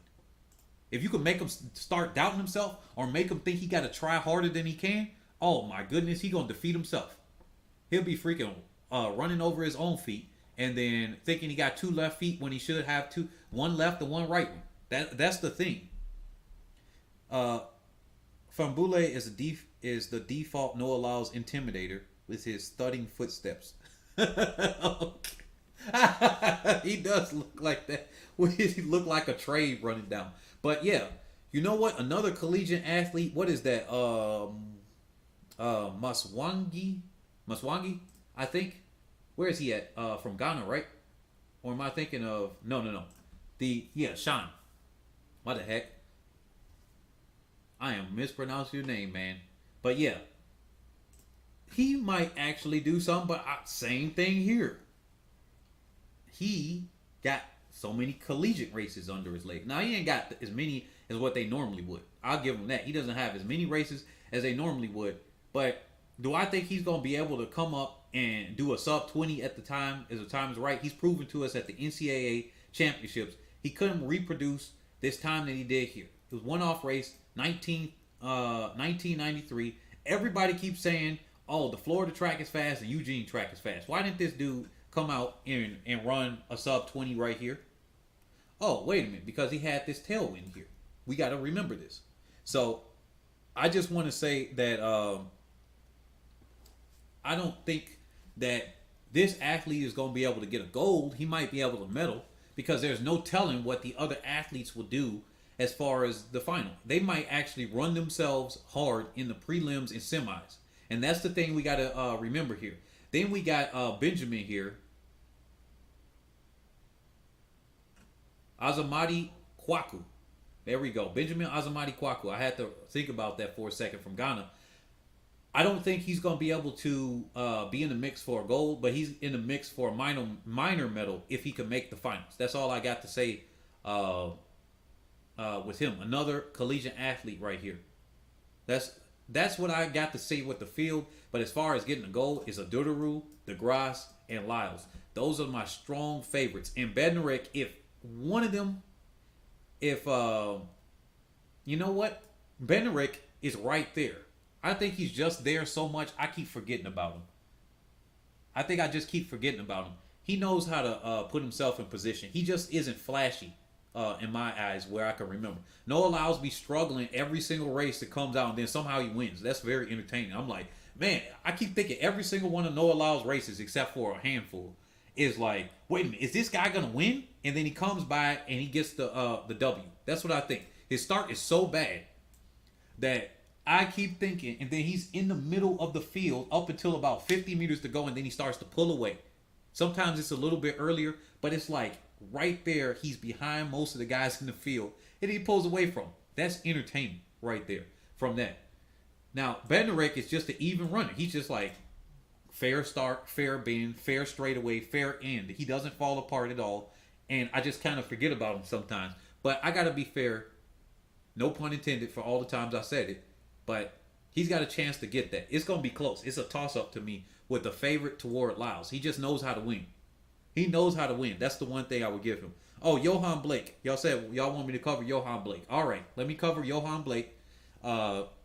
Dwyer here as well. Or Dyer. Rashid. Oh, shoot. I don't know how to pronounce his name. Is it Dwyer? Because I know he did win. He won pretty handedly and smoothly at the Jamaican Championships here. So I will give him that. Yeah. I don't know. I really don't know. Let me look at his honors.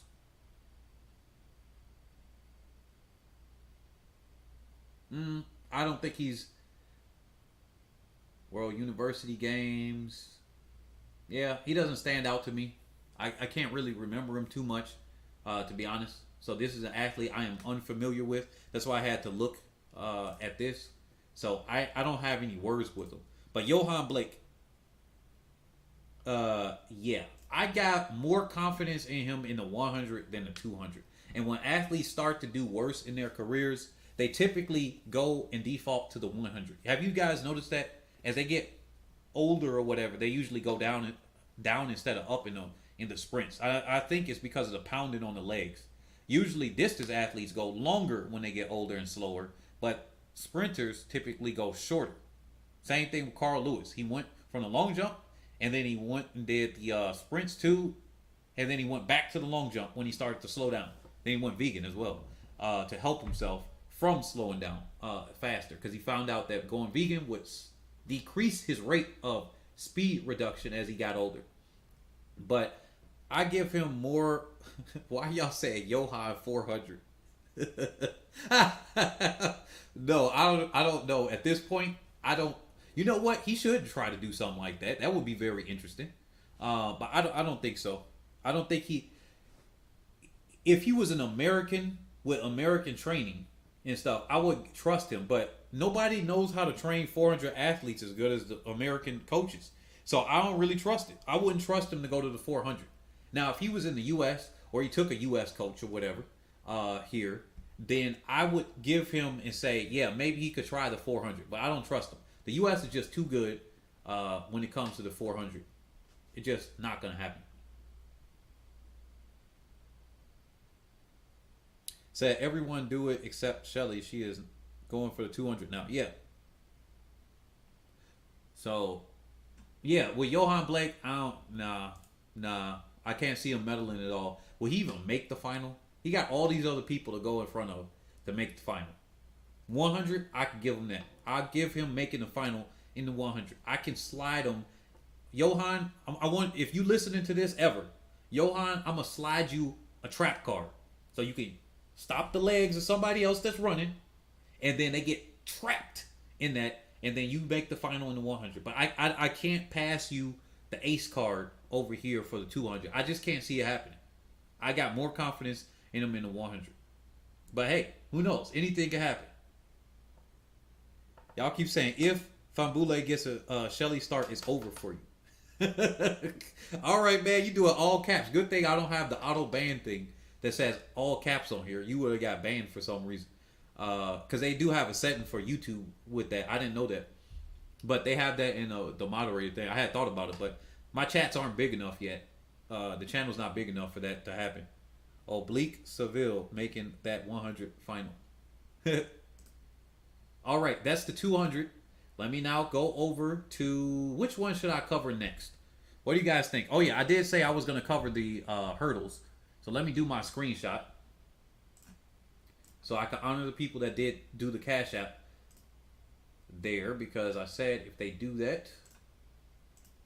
Okay, since that was a guy first, let me cover here the men's 100 hurdles. Then I'll go to the women's 100 hurdles and 4x1 prediction. You know what? I'll do that afterward. I might be running low on my time, so the one thing that I did guarantee was I was going to do the 100 and 200 coverage, and then the hurdles, because they donated via Cash App. And so I did tell them before in my Discord that if they did do that, that I will cover the events that they wanted, and they wanted the hurdles. So that's what I'm going to cover, the 100 hurdles there. But if anybody else to contribute, definitely Super Chat, Cash App, or PayPal. And it's Head and Shoulders ATR at yahoo.com for PayPal. And then it's $ Head and Shoulders ATR, I think, for the Cash App. I don't know. I got to check it or something like that. But anyway, yeah, it is Head and Shoulders ATR for the Cash App. So with that being said, I'm going to drop it in the comment section below. You guys can do what you want if you like to support. Otherwise, don't really matter. I'm just here. But like I said, I'm going to cover the men's 100-meter hurdles. Unfortunately, McLeod, again, he just didn't make it. So it's kind of unfortunate that he didn't make it. But, and that takes away from some of the drama here for that. But here is the men's 110-meter hurdles. So let me do that for my editor, which is myself. We got Grant Holloway. I think we all know who the favorite here is, so I'm going to cover him a little bit later. Let's see who we think is going to make the finals. This is going to be a very interesting one. So since McLeod is out, that opens the door for other Jamaican athletes to do well, because remember, it don't matter who didn't make it, because Kenny Harrison didn't make it, and then she ran the world record later, right? And then another athlete got the door open for him, and then Kenny Harrison still hasn't gotten a gold yet, right? But which coincidentally, okay, I'm going to talk about that in a second when I cover the women's 100. But maybe Bra Bell could win. Levi could win.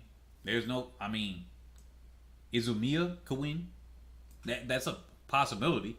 Well, it's not. It wouldn't be the first time we see somebody from Asia do really well. Remember from Lu Zhang from China?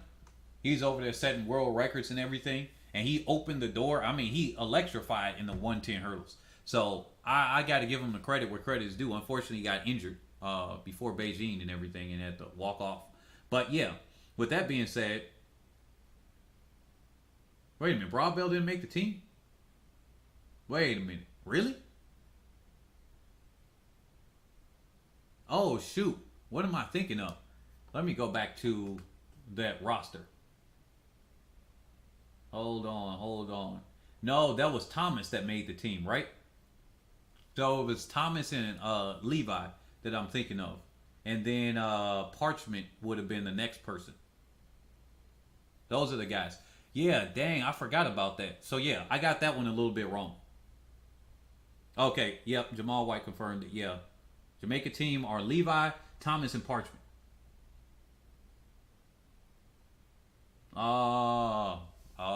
The medical exemption.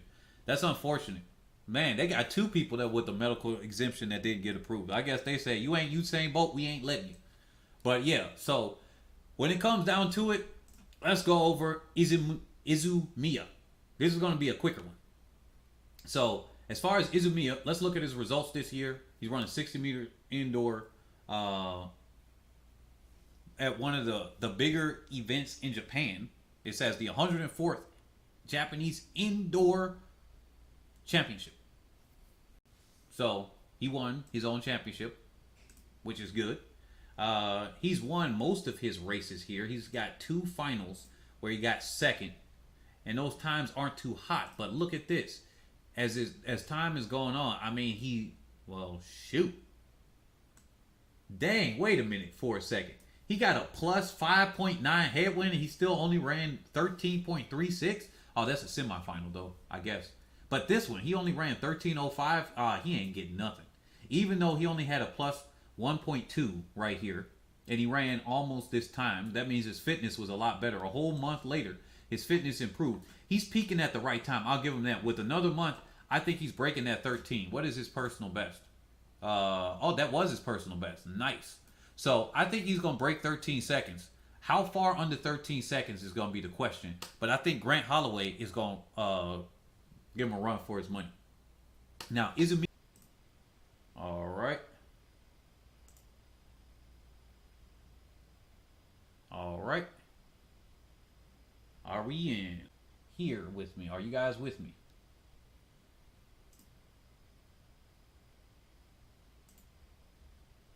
Gosh, dang it. Come on, man. Dang, I just lost 14 people with that one. All right, here we go. I think we're back in. Can you guys hear me?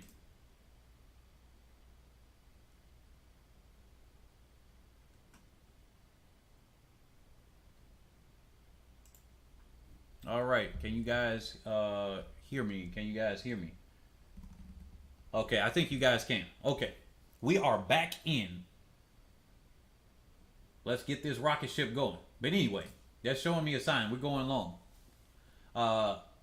With that being said, we got to give everybody their props. We got to give everybody their due. Very interesting that he's run, I guess, 800. Huh.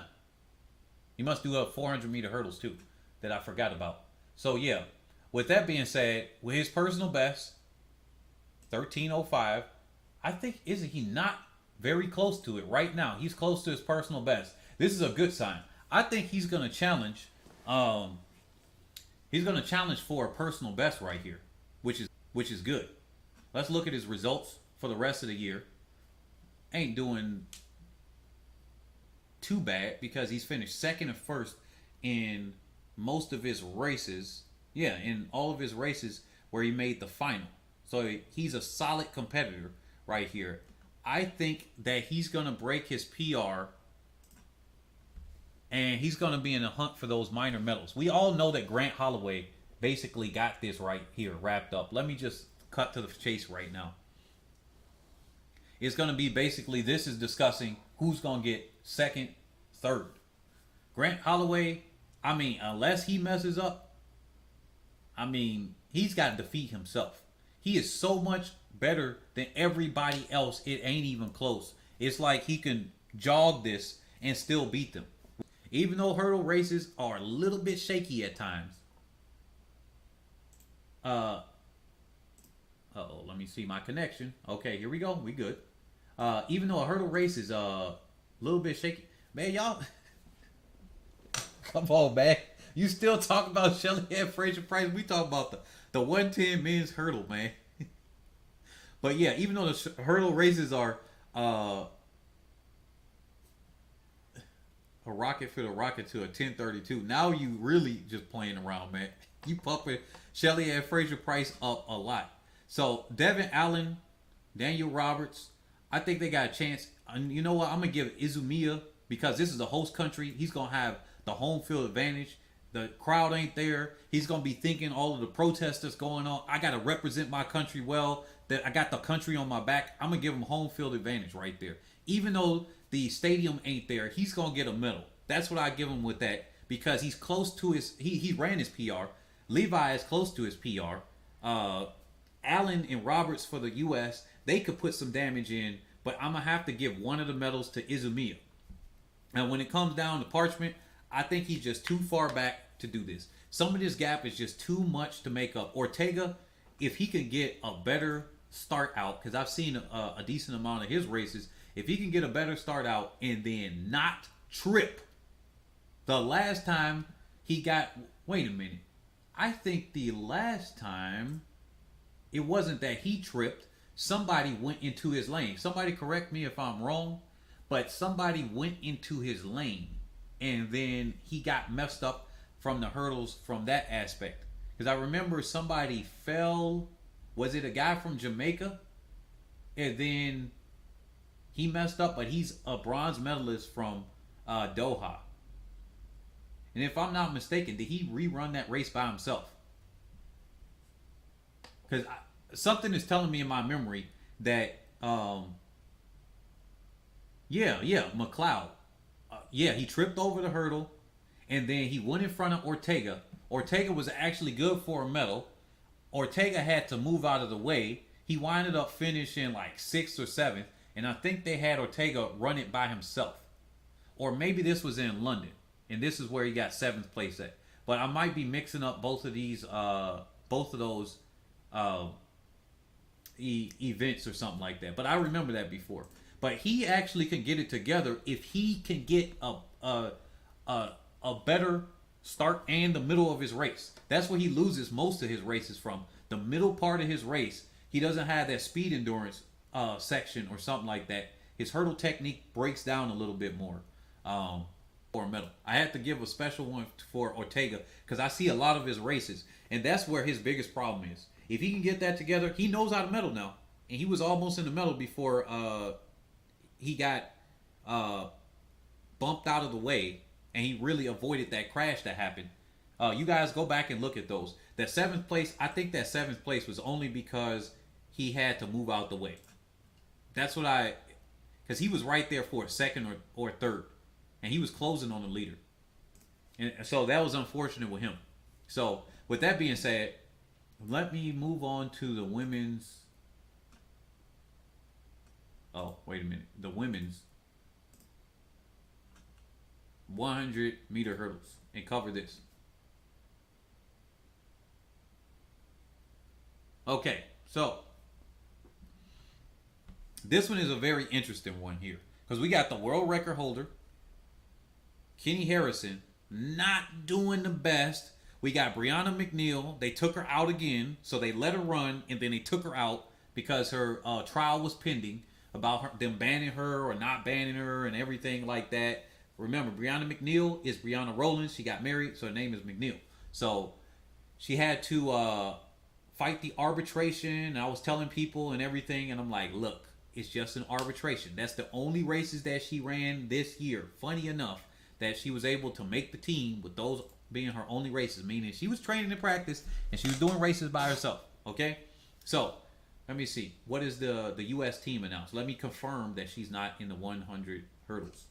Let me go down here. to the women's events. So now we're covering the women's 100-meter hurdles. Let me do a screenshot really quick so I can do a timestamp for myself. So that's going to be the women's 100-meter hurdles.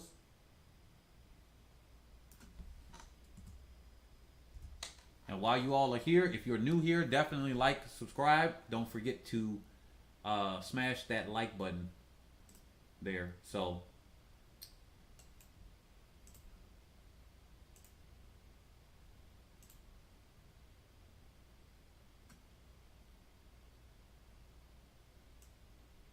okay, I had a quick pause. I had to do something in the chat. So where are we at? 100 hurdles. Did I just pass that up? 100 hurdles. Yep, they did replace her. It's Gabby Cunningham now. So they took out Brianna McNeil, which is Brianna Rollins, and they replaced her with Cunningham. So very unfortunate, but that's just what happens. So let's look at our team. We got Harrison, Clemens, and Cunningham on the women's side. Now, when it comes to Brittany Anderson, I don't think she's going to be able to challenge, because I believe she did make the team, did she not? Or am I incorrect? Let me check this right here. Yeah, she did make the team. So I don't think Brittany Anderson is going to be able to challenge for any type of medal. Now, I think that she has a chance to make the finals. And if she makes the finals, if somebody messes up, just like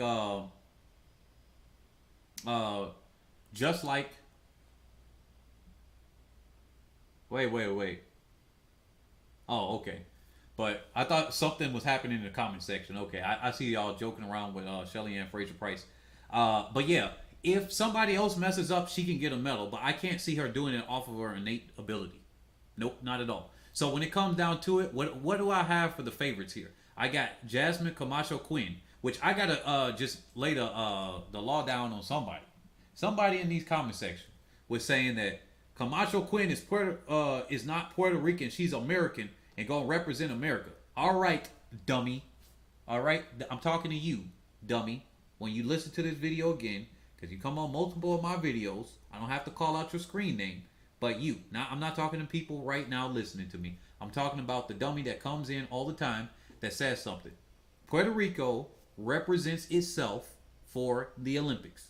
That happens every single time. They recognize Puerto Rico as their own nation. They qualify for that. So for the person, well, it's actually two, that keep coming on the comments. They said it on that video with Jasmine Camacho Quinn, where I said, hey, I think she wins.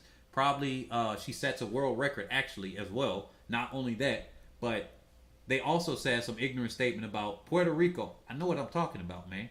I did my research before I did that video, and I've seen Puerto Rican athletes represent themselves at the Olympics before. So, look, Jasmine Camacho Quinn is out and out the favorite in this event. She's got faster times than most of the other athletes in those. Here is her personal best, which is this year, if I'm not mistaken. Yeah, 12:32.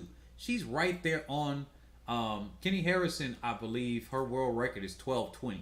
I think that the way Camacho Quinn has been running, yeah, 12:20. She gonna be able to get this world record in the final. It's gonna be a good. It's gonna be a very entertaining. But here we go. I don't think Harrison got what it takes to win. I think she got what it takes to get a silver or bronze. Amusan for Nigeria. Yeah, I know she's a little bit slower than the other athletes. Yes, I understand that her PR was set in the finals in Doha, and I believe she got fourth. Was it? Yes, it was fourth, and that's that 12:49. I think that if she gets this right because of how she typically improves throughout her season. The heck was this? Oh, she must have fell right here. This 16:11, that's how she fell. Because of how she does her races and how she improves and how she peaks at the right time, I can give her a realistic chance of getting a silver. I think this is her chance to get a silver medal right now against them. She's not even too far behind Harrison and Marshall. She's not too far behind them at all. And wait a minute. Yeah, Marshall is not there. What the heck am I talking about? That's what I thought. I caught myself in the middle of this right now. We got Clemens. So with that being said, this is her real chance right there. Excuse me, guys, for and I caught myself there. So as far as Clemens, I think if she gets her mid race toward end race correctly, then she's got it, or she improves her start. She's gonna have to get that first 30 meters out of the way, and then hold on for her to get that. Let me look at her PR in that. Yeah, she ain't looking too hot there when you compare. Camacho Quinn got this. So as far as that, let me see. What other events should I cover? I think right now this could be the end of the stream. I've gone over. What is it? 2 hours and 15 minutes now. 2 hours and 8 minutes. You guys think I should cover another event? You know what? Let's go. We're in overtime right now.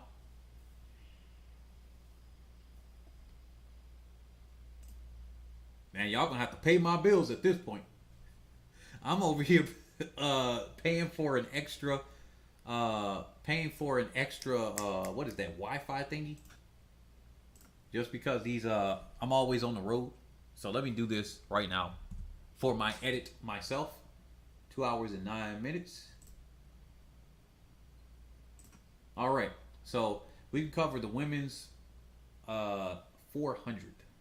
Women's 400. Jamal White, you said 4x100. I think I've got that one to death. I think I covered a lot of videos on the 4x1, to be honest. And if anything, I might end this video with the 4x1. If I do that, but I don't know. I'm getting kind of tired. Definitely, guys, if you're new here on this video, like, comment, subscribe. Definitely, like I said, Cash App, Super Chat, blah blah blah, all of that. You can see that there. With that being said, this is the women's 400 meter dash that we're about to cover.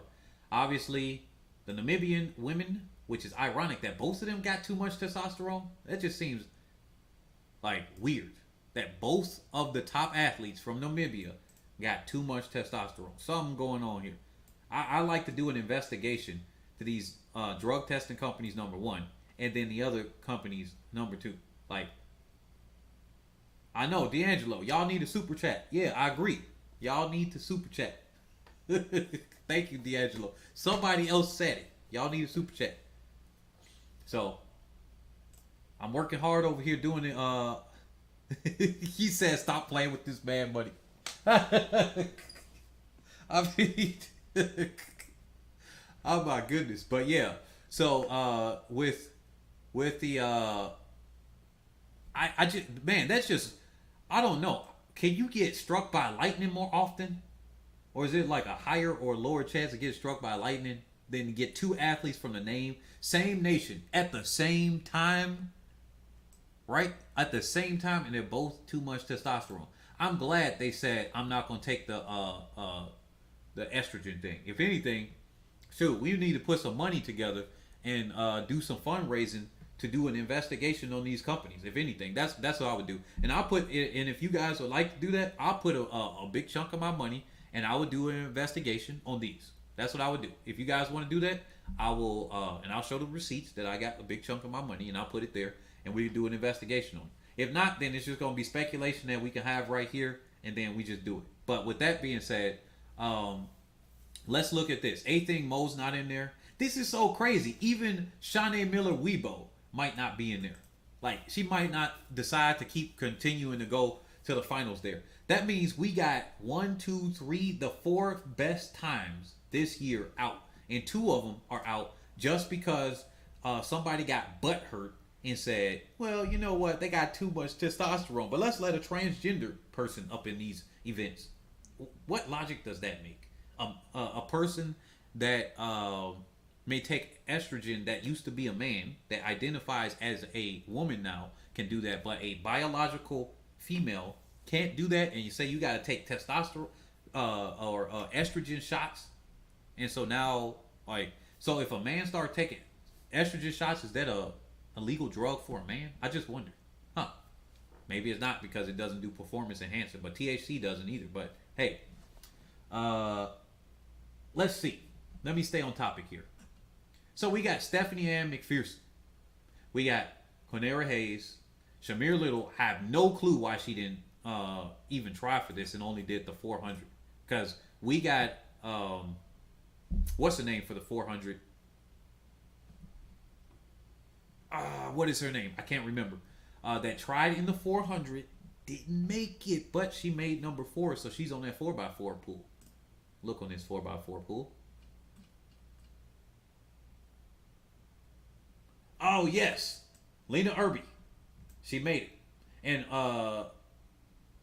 that is sorry, I got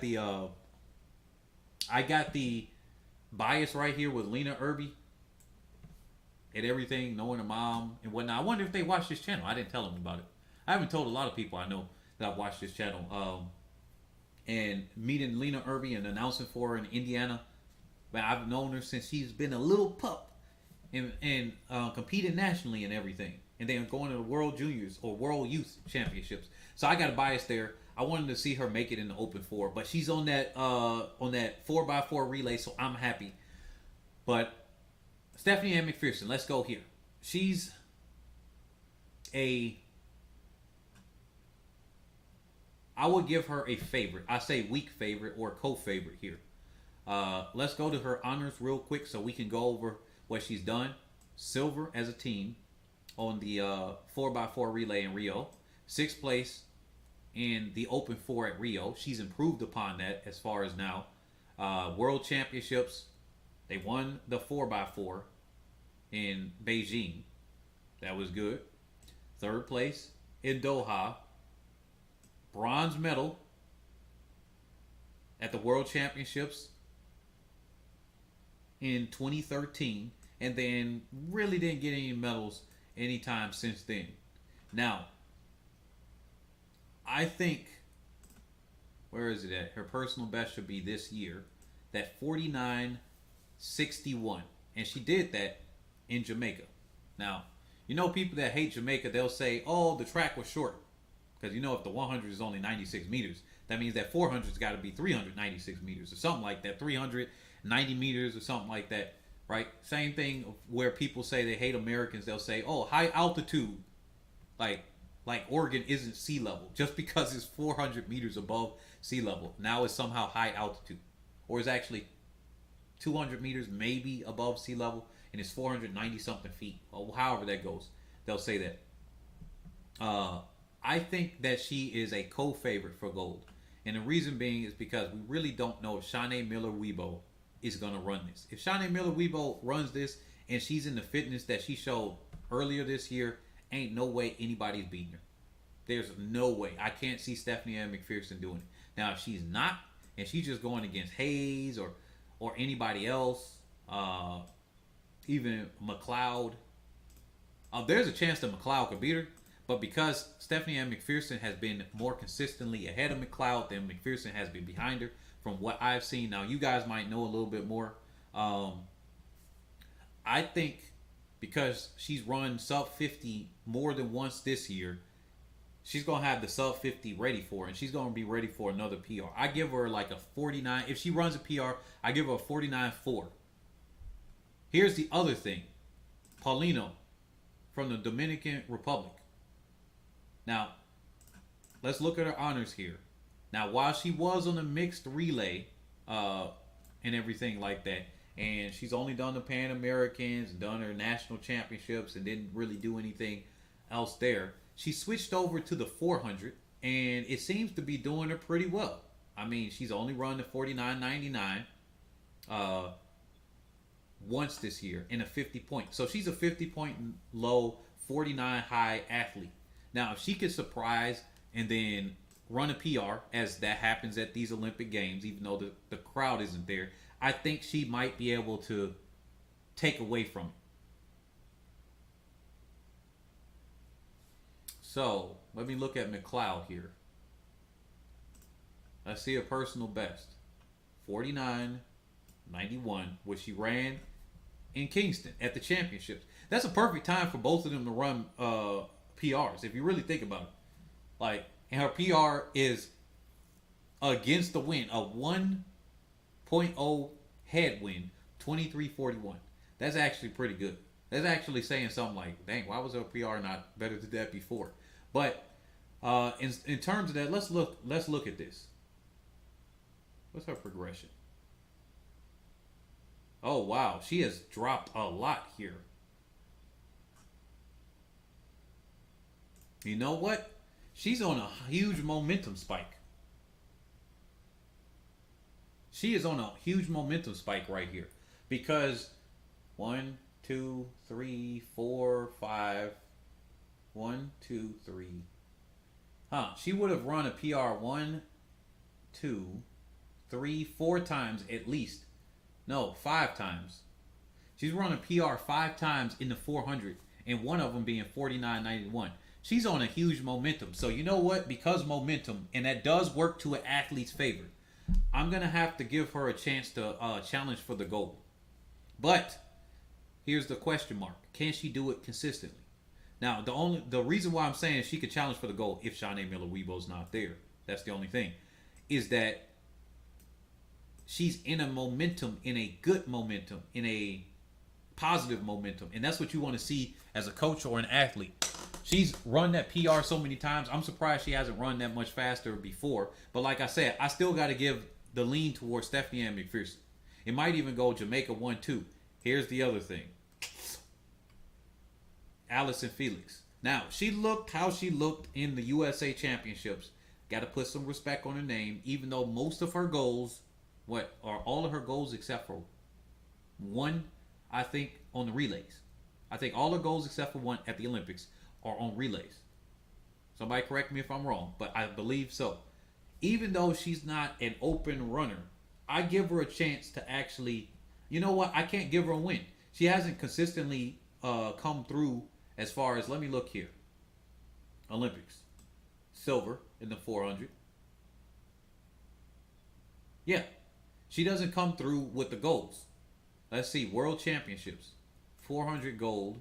She did that before. I don't think she's got the 49-29 here. I mean, 59. 49-26 here again. Yeah, like I said, at the Olympics, she's not that type of person. And this is an Olympic year that normally would be a world championship. So maybe she brings her world championship fitness along with it. Allison need to beat Miller just because of what she did in 2016, falling at the line.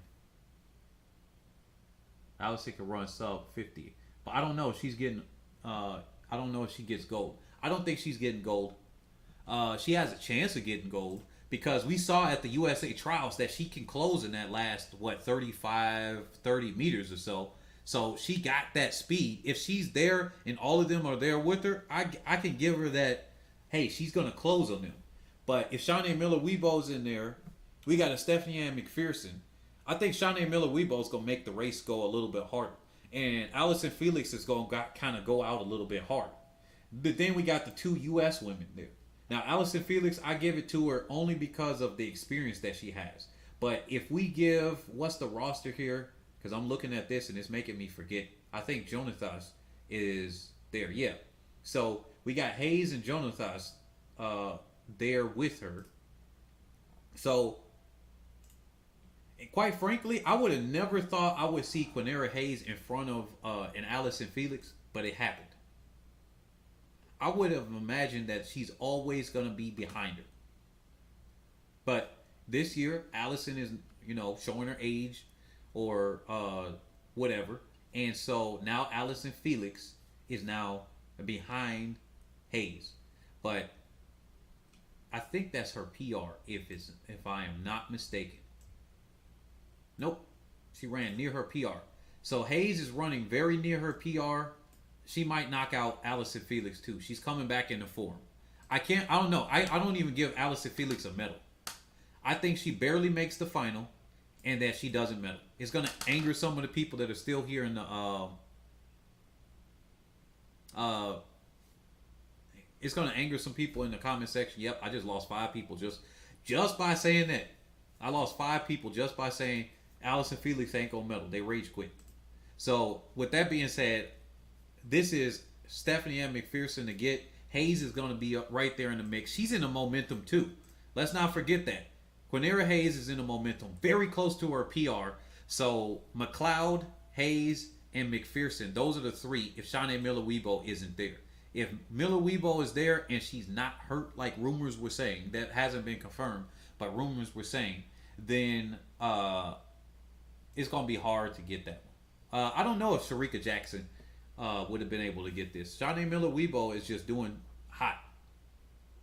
I think it's hard to be good all the way from the 100 to 400. Atlas and Felix showed us that, yeah, you could be good at the 100, which it got her 5th place in London. It got her world record in the 4x1. It got her a gold medal in the 200. But, and did she run the 4x4 as well that year? Let's look at the honors real quick. Yeah, I can't remember if she ran that. I think she did not, because it's not showing on it as her honors. I would have thought that she would have gotten a medal there. But, yeah. So, don't let Miller catch. Move early. Don't let Miller catch. Allison, yeah. So, with that being said, let me cover the men's 400.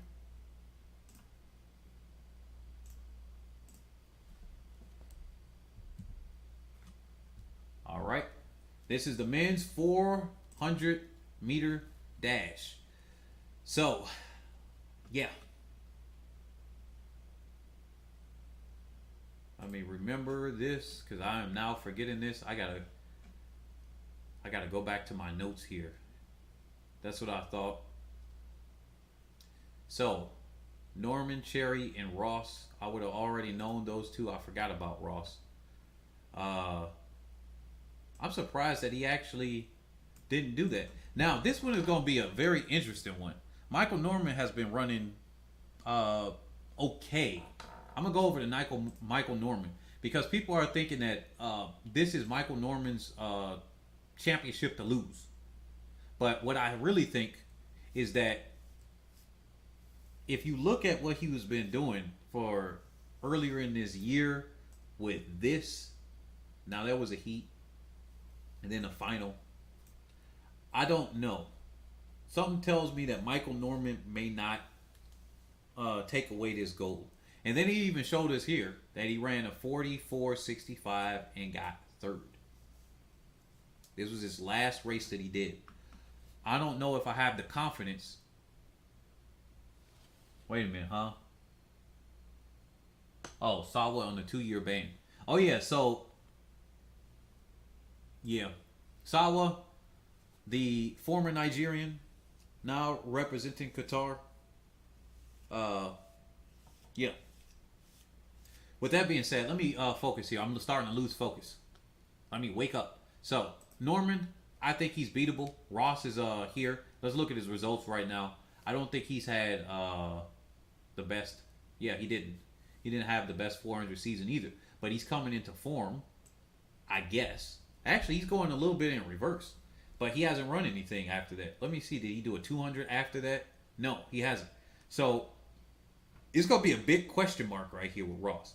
He's shown us with the prelims, the heats, and everything at the USA trials, like this dude was just kind of going through the rounds and through the rankings and everything. And then in the final, he got 3rd with a 44 high. And I don't know if I trust him with that. It might be just a case of he's going to give it to Michael Norman because he can't run to his ability. With that 43.85, he should be able to pull off something else, but he hasn't been able to reproduce another sub 44 this season. Now, Noah Williams. Wait a minute. Williams did not make it. Why am I going here? I wish I could filter this out by the people that did actually make it. It's Michael Cherry. Sorry, guys. So, Michael Cherry. He's been on the relays more and more. He's a silver medalist at the World Indoors, but that was a few years ago. If we look at his results this year and just go off of his progression, go off of everything that he's done, I think that he's in a mix to challenge a Michael Norman if and only if Michael Norman has a bad race. Because he finished 4th behind Michael Norman in this last race behind him. I can't give it to him. This opens the door for anybody. I think the door is open. I give the slight favorite to Michael Norman because he knows what to do when it comes to the China finals and championships. That's what I will give him. So I'll give him the favorite with that alone. But if we look at the other athletes that are here, we got Gardner from the Bahamas, Makwala from Botswana, Van Niekerk. But Van Niekerk, was he not hurt?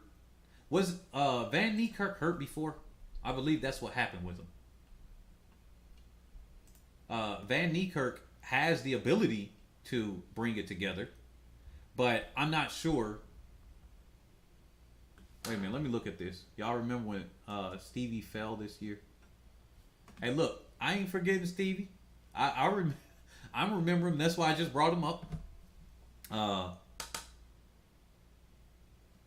Oh yeah, Karani James. So Van Niekerk, where's Karani James at? Here we go. So, what do I think is going to happen here? Shoot, this is hard to call from in my perspective. I still give the overall favorite to Michael Norman, and he's a slight favorite, but that's a weak favorite. Not because anybody else is a co-favorite to me, but it's just that that's where I'm defaulting to because he's shown form. He hasn't been hurt like the other athletes. Some of the other ones, like Van Niekerk, I believe he was hurt. Stevie Gardner, he looks pretty decent, and if he's there, he can definitely freaking win. Because you see him in Doha getting a gold. I was not gonna forget about him. But London, he got a silver. So I remember this because Fred Curley thought he was getting that in Yank. Nope. So with that being said, he run 1 200 outdoor, 1 200 indoor. Let me see. Was this when he fell? This did not finish? Because I did miss that one.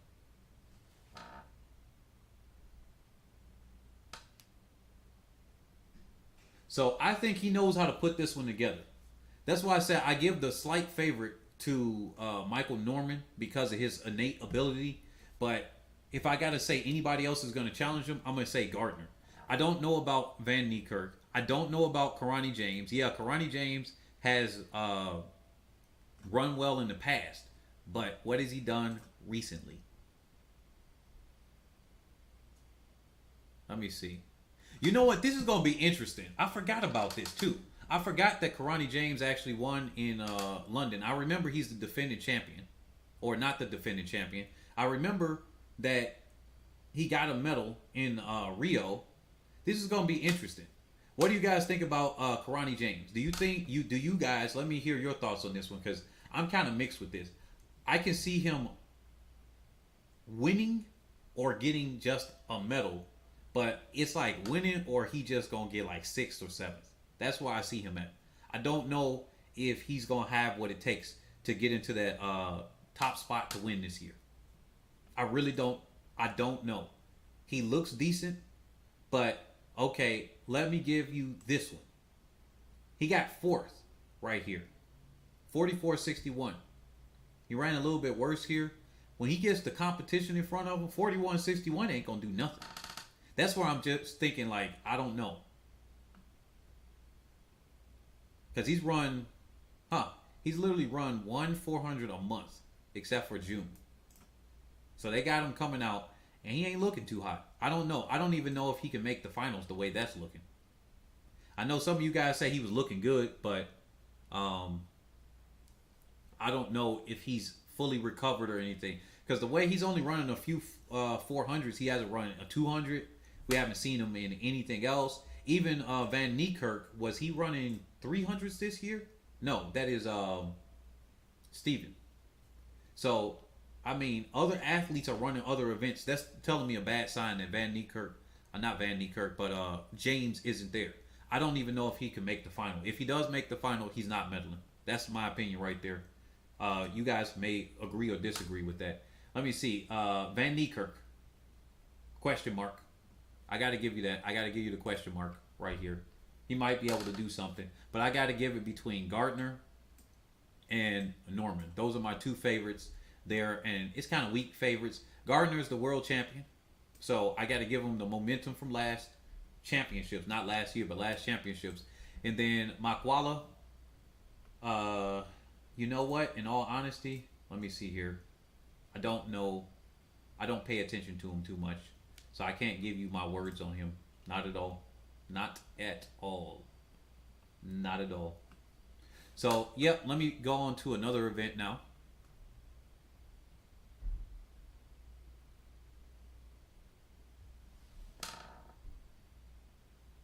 Graves' disease. Yep. Yep. Man, you stuck on his fall, man. Let him go from his fall. All right, let me see. What am I going back to? So I covered the 100 all the way up to that. We already in overtime. All right, I'm gonna cover the 4x1, but quickly I'm gonna do the 800. I still consider the 800 like a sprint. So with that being said, all right, guys, let me cover this real quick. I already know I'm about to lose most, if not all. Yep, I lost already 6 people from that one. The 800, how dare he? All right, the women's 800. Let's see, because we got somebody from Jamaica. Most of this audience that I have here is some from Britain, but we got Jamaica and the USA. I'll be surprised if people don't want to at least support somebody from the country with something that's, I mean, it's not that long where you should lose your attention span. That's why the mile and the 100 are the most watched track events, because of just the interest that it keeps with people. So I guess events in between that. So, oh yeah, the 400 hurdles. I forgot about that. I'll cover that after this. So here's the women's 800 meter dash, as I'll call it. So we got Athing Mo. We got Rosemary Almanza Ghoul Getachew Muir. I gotta say something with Muir. I think this whole thing, we call this the Caster Semenya rule. So Caster Semenya, to go over Laura Muir here, she got knocked out. Where is it at? Right here in the 1500s, back in London, 2017. She got 4th place because Caster Semenya knocked her ass out. That's probably going to demonetize me because I said one swear, but women can swear up and down on their streams and they never get demonetized. But hey, here we go. She got her butt knocked out in this from the medal, and then they felt salty about it, and so they did this Caster Semenya rule. You notice the people that they said you can't, if you got too much testosterone, quote unquote, it gives you an quote unquote unfair advantage from any events from the 400 meter dash all the way up to the 1500. Isn't that coincidental? It just covers the events that Caster Semenya would have been good at. So Caster Semenya was good in the 800 and good in the 1500. Good enough to knock her out and get a bronze. So they felt a little salty because the ones leading the charge were, the guys that control IAAF, now called World Athletics, because it used to be called IAAF. Now it's rebranded itself to World Athletics, the British. They got a little bit salty there. Then they start pushing for rule changes. They couldn't get her, and they finally pushed it through. That's why we don't see Caster Semenya anymore, because Caster Semenya refused to take testosterone. Not testosterone, but estrogen injections. Then tried to do the 5,000 meters. Failed to make the 5,000 meters. That's what winded up happening. So just the, drama or the news behind that. That is why the Namibian women can't run, because of the Caster Semenya rule. That's the unofficial name for it. But we all that were there paying attention to these distance events, and that's why it's always important to look at other events too. No, that's why those events, because that rule wasn't in place when previous athletes had too much testosterone, like the 800 runner from India, or the 400 athletes from East Germany and West Germany, or the other athletes in maybe the 200 or something from Great Britain. Those athletes in the past didn't have to do that. I thought they had to take birth control pills. They got to take some estrogen supplement, yes. Francine Niyonzaba. Oh yeah, Niyonzaba did as far as make that 5,000, but it just doesn't happen all the time. It's just so weird that they are saying between the 400 and 1500, it gives you an unfair advantage, but it doesn't give you an unfair advantage at these other events. Like, if that's the case, testosterone helps everybody. If that should just confirm one thing: if testosterone gives you an unfair advantage between the 4 and the 15, no athlete on the men's side should be banned for taking a testosterone supplement in the 5,000 and up. The logic should follow through on both sides, and no athlete in the underneath the 400 should ever get banned for taking a testosterone supplement, aka Justin Gatlin. You know what? I actually am going to do a stream or a video based on that. This is how their politics when they target certain athletes and certain people when they want to get rid of them. Because they say, it literally says in their rule, and I'm going to get off of this in a second, that the testosterone gives an unfair advantage between the 4 and the 15, or up to the 3,000 meters, or some weird thing like that. So it should apply to men, right? Men already have, quote unquote, too much testosterone when compared to women. They literally do. So that's the thing. So I just wanted to point that out when it comes to this 800. Now, going back after all of that said, and once again, we just using their logic against them. We can use it for the men's side. Hey, have at it, guys. The women can't do it between this side. Women, they said too much testosterone doesn't give you an advantage. Start just taking testosterone supplements when you want to do better in the 200 and 100. Hey, the British said it. They shouldn't even ban them. But anyway, so Laura Muir, I ain't seeing her get a medal at all. Year after year, this woman comes up. She can't get a medal to save her freaking life. Let me see what her honors. World Indoor Championship second. That's the best she can do as far as that. And I mean, I swear they be pulling for Laura Muir every single time she comes out. 7th in the 1500, 4th, 5th, 5th, 6th. She just keeps coming up and getting her butt smacked down. And they are not letting her get a medal at all. And I swear those British the administrators are salty because the British can't get nothing. And you can hear it sometimes in the announcers. They're like, yeah, I wish something here. That's the only thing they got anybody that's competitive in the middle distance. Long distance, short distance, they ain't got nothing except for Dina Asher-Smith on the women's side. So they getting their butts handed to them. And the British love their distance runners. After Mo Farah left, they're gone. So, A-Thing Mo, I think she's a out-and-out strong favorite. But the thing is, Gould and Almanza, they haven't raced each other. That's the thing. These athletes haven't raced Mo. If she comes out and she runs a hard race, she got the fastest 400, if I am not mistaken, in the field. She got the collegiate record for it. That's a 49.57. She's ranked number, third or fourth in the world this year in the 400. Let's see her 400. 53 something. And that was back in 2017. So, Almanza, I give her a strong... Everybody else is racing for the minor medals here. Okay, what happens when athletes like Cassius Semenya wins 400 and 200 and 100? Are they going to ban them too? No, yeah. So athletes like a Cassius Semenya cannot compete in the 400 all the way up to, I think, 3,000 meters or something like that. They can only compete in the 200, the 100, and the 5,000 and up. So they can do 100 hurdles and stuff. They might ban them only if it disrupts a British athlete. That's the only thing. That's what I've noticed. They only put this in because Laura Muir got herself knocked out. They got to prove me otherwise because that's what I'm convinced of. Allegedly. I got to put allegedly here before they try to sue me off of this video. Allegedly. That's what my best evidence tells me. Now, she's consistently a sub 2-minute athlete. You see how many times she's done this sub 2 minutes. She's a good, consistent sub 157 athlete. So she's bringing that heat. She's bringing that 156. Let's look at Natoya Gould right here for Jamaica. This is Jamaica's hopes. Y'all better put y'all weight behind her from Jamaica because she's going to be y'all best representative in the 800. I think she's got a chance. She's a solid 159 athlete and maybe a solid 158. She's done it multiple times this year.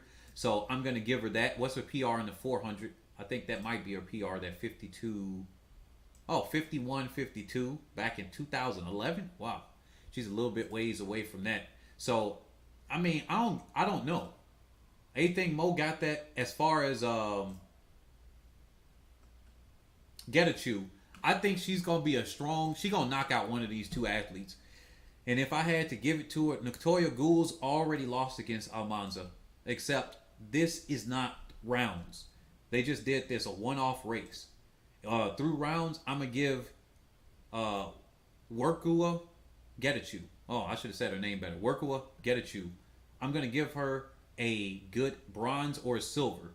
And Laura Muir ain't got a prayer or a hope in the world to get a medal. She needs to just lock up her spikes or go for the money. And I might just have to give that to... Actually, let me see how she did at the Jamaican trials, because I forgot that offhand. Okay, 157 there. And now let's look at Almanza. What did she do at her own championships, or did they just select them in this? See, I don't know how Almanza is going to face through the rounds. So I'm going to have to give this one, if I did it, gold goes to A Thing Mo. Getachew or Ghoul is going to take silver or bronze.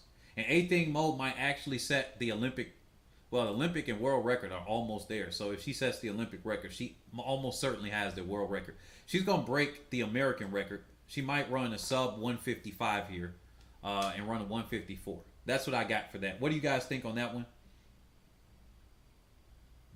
Almanza is very consistent. Actually, Trevor, look at her right here. OC. What the heck is OC?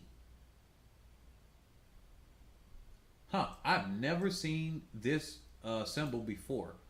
I'm gonna have to look that up afterward. But you see this 159 something, 156, 158, 156, 158. Dang, she placed ninth. Oh my goodness! How did I forget this one? Well, that's another strike against her. She placed ninth in a 158. Wow, that must have been a huge kick at this Diamond League. Wow. So, A Thing Mo wins if she doesn't fall too. I know, right? All these people y'all saying falling. Faith Kipyegon has the 1500 in the bag for sure. Yeah, after she surprised Sifan Hassan, yeah. Now, let's go over to... And the funny thing is, in 2019, when Sifan Hassan had won and almost ran the world record in the 1500 in that open race, as she started a little bit faster, but Sifan Hassan actually starts the races slow. That's kind of what she does. And then she speeds up later. But Kipyegon was right behind her, set a Kenyan national record at the time, and then winded up, that was after she was pregnant. So, I mean, I think that was within the same year she gave birth. So I'm just like, man, these women get pregnant, they come back, and they just got faster. Freaking Paula Radcliffe set the marathon world record after giving birth. I'm just like, dang. All right. Okay, here's Nigel Amos. I think he's a clear favorite here. I don't know if Clayton Murphy can actually come away with the win, because I think he just got his butt handed to him over the weekend. Yeah, he's got a sixth place right here. This was a seventh place right here. That's a 144 and a 145. Now, the difference between those, these are one-off races. One-off races does something to your body, and here's a third and 145. Now, one-off races with pace setters and all that other stuff. All right, A Thing Mo and Caster Semenya fantasy race. Are you talking about an 800? All right, anybody else right here? The guys that are listening to this, oh, this is the men's 800. Man, I forgot to announce that. Editing is going to be horrible. So, anybody that's here right now, the 34 plus people, who else wants to see A Thing Mo versus Caster Semenya as far as a fantasy race like what I've done? And also, anybody that wants to see those races, I'm looking to animate them. They're basically, if you would like to do that, become a member of the channel. I forgot to mention that way earlier. So, become a member of the channel. You could comment here or submit a donation via PayPal or Cash App or something like that, or I'll send you a membership like link. It's a PayPal thing. Use debit, the credit card, whatever, and then every month you get charged. There's different levels of membership, and it really $10 or $100 a month. You can help support that, and then with that, what I'm going to do is I'm going to actually pay for my animators to then animate those races. I'm going to voice over them in a British voice, maybe use my own voice. I have done announcing people like that one. So yeah, let me know if you guys want to do that, because I will be doing these. They're going to be up to 2 minutes. So even if it's 800, even if it's whatever, I'm going to try to keep them to 2 minutes. I might do a separate YouTube channel for it. You guys let me know if you are interested in that, because I think that'll be a great idea to do that. But anyway, when it comes down to this, I don't know if Clayton Murphy has got what it takes. The thing is that it's going to be a little bit different, because you got rounds with these. It's going to take a lot out of your legs just to do those rounds, to do multiple rounds. So that's the advantage that he has. I kind of thought that at the USA trials, it was a little bit more of a surprise. He was looking really in shape. And I think his coach is going to have him in shape for this. But I don't think he's got the legs. He's going to have to do an American record just to win. That's what I'm convinced of. Nigel Amos, which was that youth way back there in 2012. He was back there. Let me go back to his personal best, because this would have been in 2012. This was the under 20 record right there. And his national record for Botswana too. He had that 141.71 when David Rudisha broke the world record. I think he was, 19 at the time? 19 or 18. And, yeah, I think he's the overall favorite. Without David Rudisha here, or any of our other guys here, I think he's got it locked up and in the bag. Now, that was Brazier that I was looking for. Now, where are we at? Career. The quality is too light. What do you mean, Jamal? You said quality is too light? Low? Is my video rasterizing? It looks okay on my screen, but I'm not sure. But yeah, with that being said, we got Emmanuel Correa. I guess he's got the best representation out of Kenya, which is good.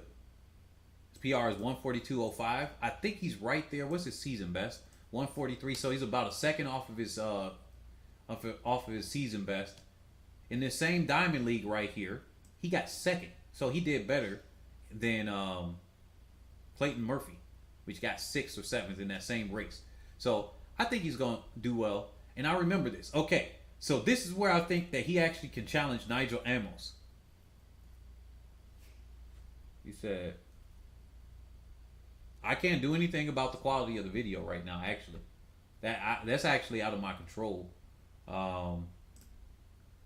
I don't know why it's rasterizing or it's looking like that. Let me see something. Yeah, so it looks like the quality is set to automatically 360p or something like that. I don't know what's going on. It says I have an excellent connection and everything, so I don't know.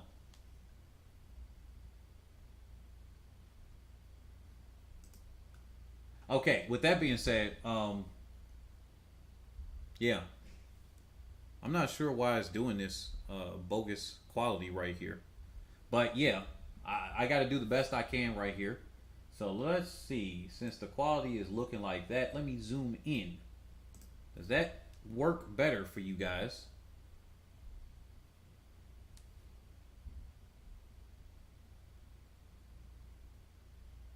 So yeah.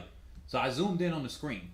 But with that being said, look, here at the Kenya National Trials, he got a 146.05. He placed third. Now, if y'all didn't see the Kenya National Trials, look at them on the internet. They essentially went 56 or 57 for the first lap, and then came by a sub 50. And it was like the entire field was there.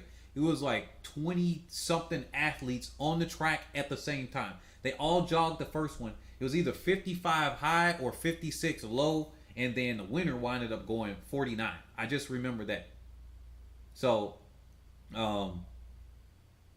that is crazy. And the fact that he was one of the athletes that could also go really well, a lot of them running in lane 2 and 3, is still able to do that after that. Now, yeah, sure. But you got to remember, this is at altitude. That ain't going to help the 800 too much. It actually is very hard to run it at altitude. Yes, they are born in altitude and everything. We got to put that into consideration. But gosh dang, that's one of those very, very tough events to do. So I'll give him that. And this year he's going 45-29. I think he's in shape. He's rounding out into shape. I give him that. So I got to give Amos the clear out and out favorite. He's only 0.2 of a second faster than Career. That actually is not a huge margin when it comes to the 800. So Career is up there. Murphy, if it becomes a really tactical race, Murphy is in there. You're gonna put Arop in there as well from Canada, Lopez from Mexico. Rotich was an unexpected. Did he make the team? I don't think so. But let me look here as far as down the line. Jewett. So I think somebody wanted me to mention Jewett. You know what? This might actually be a fast race because Jewett is in it. He might just say, man, F it, I'm going out, and then he just makes it a fast race. Now, I didn't think the USA Championships was particularly quote-unquote fast, but that early in the season, I guess, compared to the championships, it could be quote-unquote fast because he did do a 50-point high. But looking at the ability of all the athletes there, I didn't think that was a fast race. Now, he said it was a fast race because that was for him. But looking at the ability of Brazier could have ran if he was in his fitness, that wouldn't have been a thing for him to do. So I think Jewett is going to go out and blaze out the race as best he can. He's going to go in the lead. Now, because he doesn't have the speed that the other guys have, he's going to think it's fast. But if they run a smarter race than Brazier did, Brazier messed up. If he was injured and everything, what he didn't do was and this is what I would have liked to see. And I thought he ran one of the dumbest races I could have ever seen. Even he said he didn't come in with a race plan. That means his coach probably told him one, and then whatever it was, he was just like, yeah, I'm just going to do whatever I want.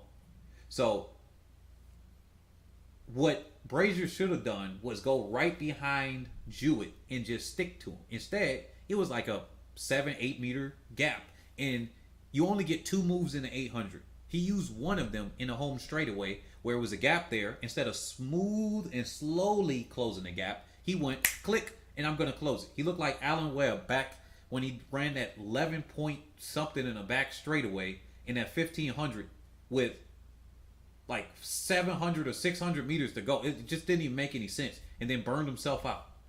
I'm just like, why did you just do that? So that's what Brazier did to mess himself up, even though he had a boot.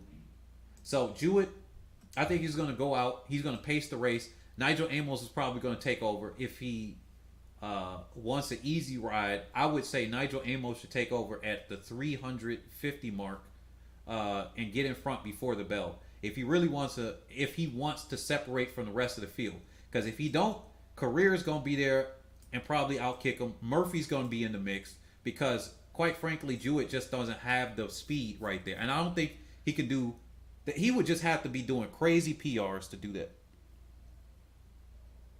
Jewett is a front runner, and with experience, he'll get better at it. Yeah, he will. I'm a front runner too. That's why I can relate to that. Every time I was in the 800, I go straight to the freaking lead. And in hindsight, I should have gone a little bit slow. Now, I'm going to cover the 400-meter hurdles. I know some of y'all are tired. I'm going to lose the streamers, but like I said, this is a marathon stream. Thank you guys that are still here. This is a war of attrition. Actually, you know what? I think I might end the stream right here. What do you guys think? Should I end the stream right here? I mean, we've been on this for 3 hours. So anybody that is here, if I don't take this down afterward, thank you all. This is for the truck drivers. These are for the people that looks like we got the same number of likes for the people here. That's good. Um, these are for all of the people that are, on the road cleaning up or something like that. Y'all being unfair to Brazier.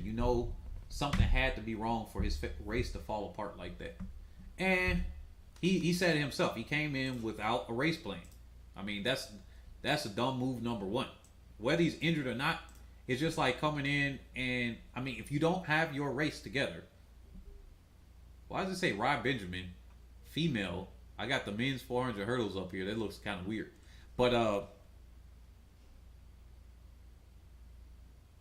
what are y'all saying no to? That I should end the stream or what? I mean, we losing. Well, we actually kind of keeping people, but it's slowly going down by attrition. I mean, come on, guys. I think 3 hours is enough. I think 3 hours is enough. We had two people that did do the oh shoot. Let me check my investment, my trades. God damn it. Holy crap. Good thing I just remembered right now. I had a trade going. That could have got my trade some loss of money. I should have closed my trade. That's what happens when you do these streams at the same time as you're doing other stuff. Well, I guess I did make some money with you guys on here. So that's one thing. As far as making money in my trade, I guess, you know what? I think I am wanting to be done with this because I do have to check on my trades. See, that's a notification right there. Or is that a something else?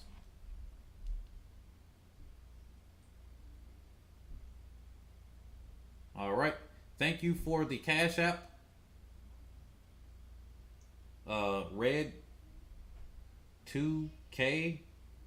What is up with y'all with these weird names? Red 2K, thank you for that. That notification was a Cash App thing. But yeah, so I think I might want to be done. At this point, I think I will do a marathon stream the day before or 2 days before the Olympics. Because I do want to cover the 400 hurdles. I kind of want to cover the 4x1. But then I've done those to death. I might just do a recorded video and just post that up. And then you guys share that out. I'm going to cover the men and women's 4x. They said we sending money now. Yeah, somebody must be in the middle of this. Oh, I had the weirdest laugh. I've never would laugh like that. Somebody must be sending money right now that is in the stream. Like, yo, continue this. Yeah, because look, normally right now I would be trading. I would be making more money than I'm doing this. I kind of am doing this YouTube channel because I enjoy the sports. I want to grow track and field and stuff. That's why I try to cover other events other than just sprint events. But y'all just ain't watching them. I got an overload of short sprint enthusiasts on the channel. Because even in ones that just watch the women's videos. Because y'all don't watch the men's videos like that. Actually, so, but whatever it is what it is.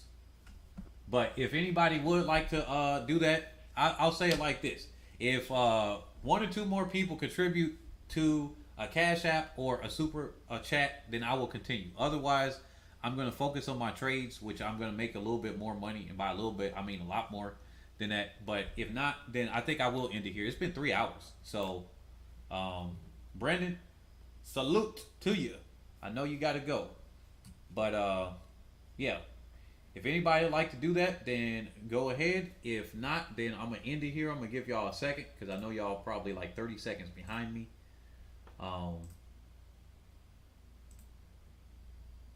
It says, do 4x100 relay top 3 prediction. Man,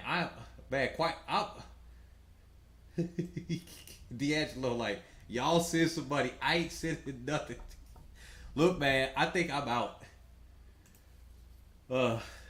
I think I'm out. And then we got people here or whatever. Hey, look, people don't like to see when you talk about money like that. So It is what it is. I'm gonna put that there. I'm passing around the collection plate.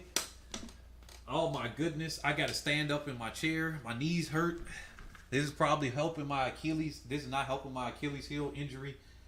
I think I might change the subject now since y'all are still here and go to crypto, and so y'all can learn some stuff about that. But quick top 3 prediction. I'm done, man. Yep, there we go. We losing people. I'm talking about the collection plate. Anyway, thank you guys for coming out and spending your Friday evening here. Anybody that watches this on the end of this, thank you everybody that has contributed to the PayPal and Cash App, and that have been watching this on Stream Labs and everything. D'Angelo saying me passing the money bucket, but I think I am gonna have to go because right now where I am, it is past 10 o'clock, and I want to catch something like some trades and everything. I actually missed about 40% of the profits I could have gotten because I went over my time. I went over my time by an hour and a half. So I think I gave y'all some good stuff. What do you guys think? Let me see. Yeah. I'm tired. All right, guys. Catch you all on the next. Bloody hell. What? Because I refuse to do the top 3 4x100 prediction. Man, come on, you're not gonna squeeze that out of me right now. I'm gonna have to do that on another one. Look, but I will say this for the people here. Man, my client's gonna be mad at me. Guys, I'm just about to switch completely. So if you guys ain't interested in this one, hold on. Let me do this real quick. Here we go. This is that was Sharika Jackson. Real quick.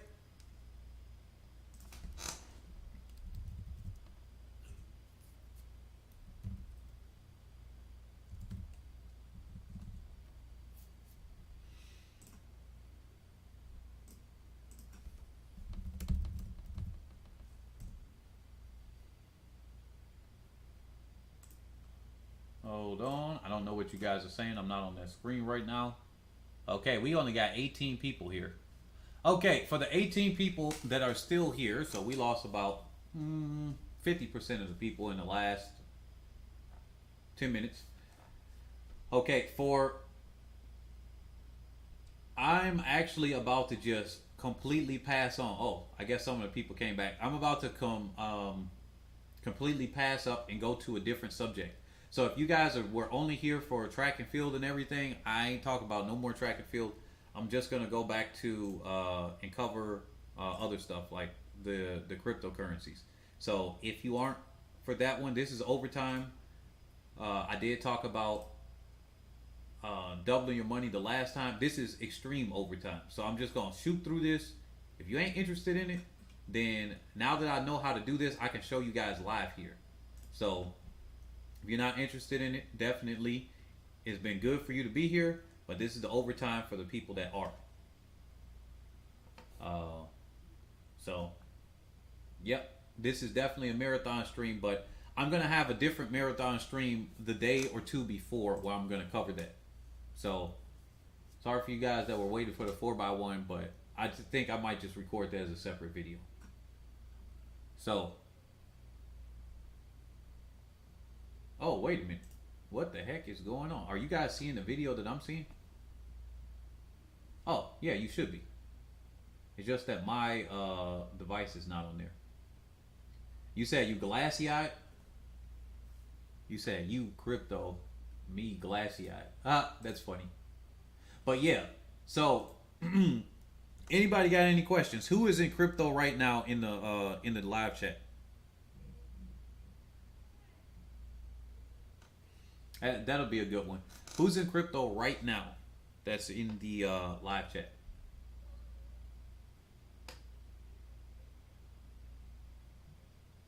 So, Space Misfits. Interesting. Nestables. That reminds me of Nesta Carter for some reason. Let me do a screenshot right there. Okay, I'm going to assume that nobody is in crypto. Nobody answered that question. Or maybe it's just a delayed one.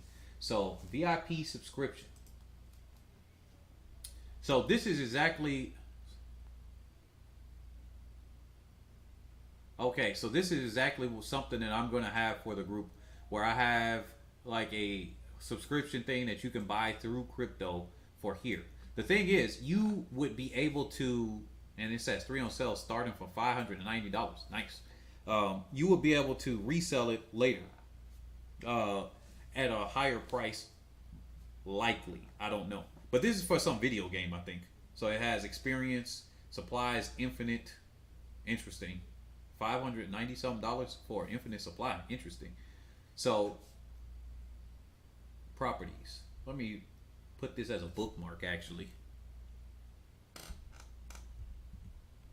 I'm going to bookmark this, screenshot at the page, because this is some good information to know.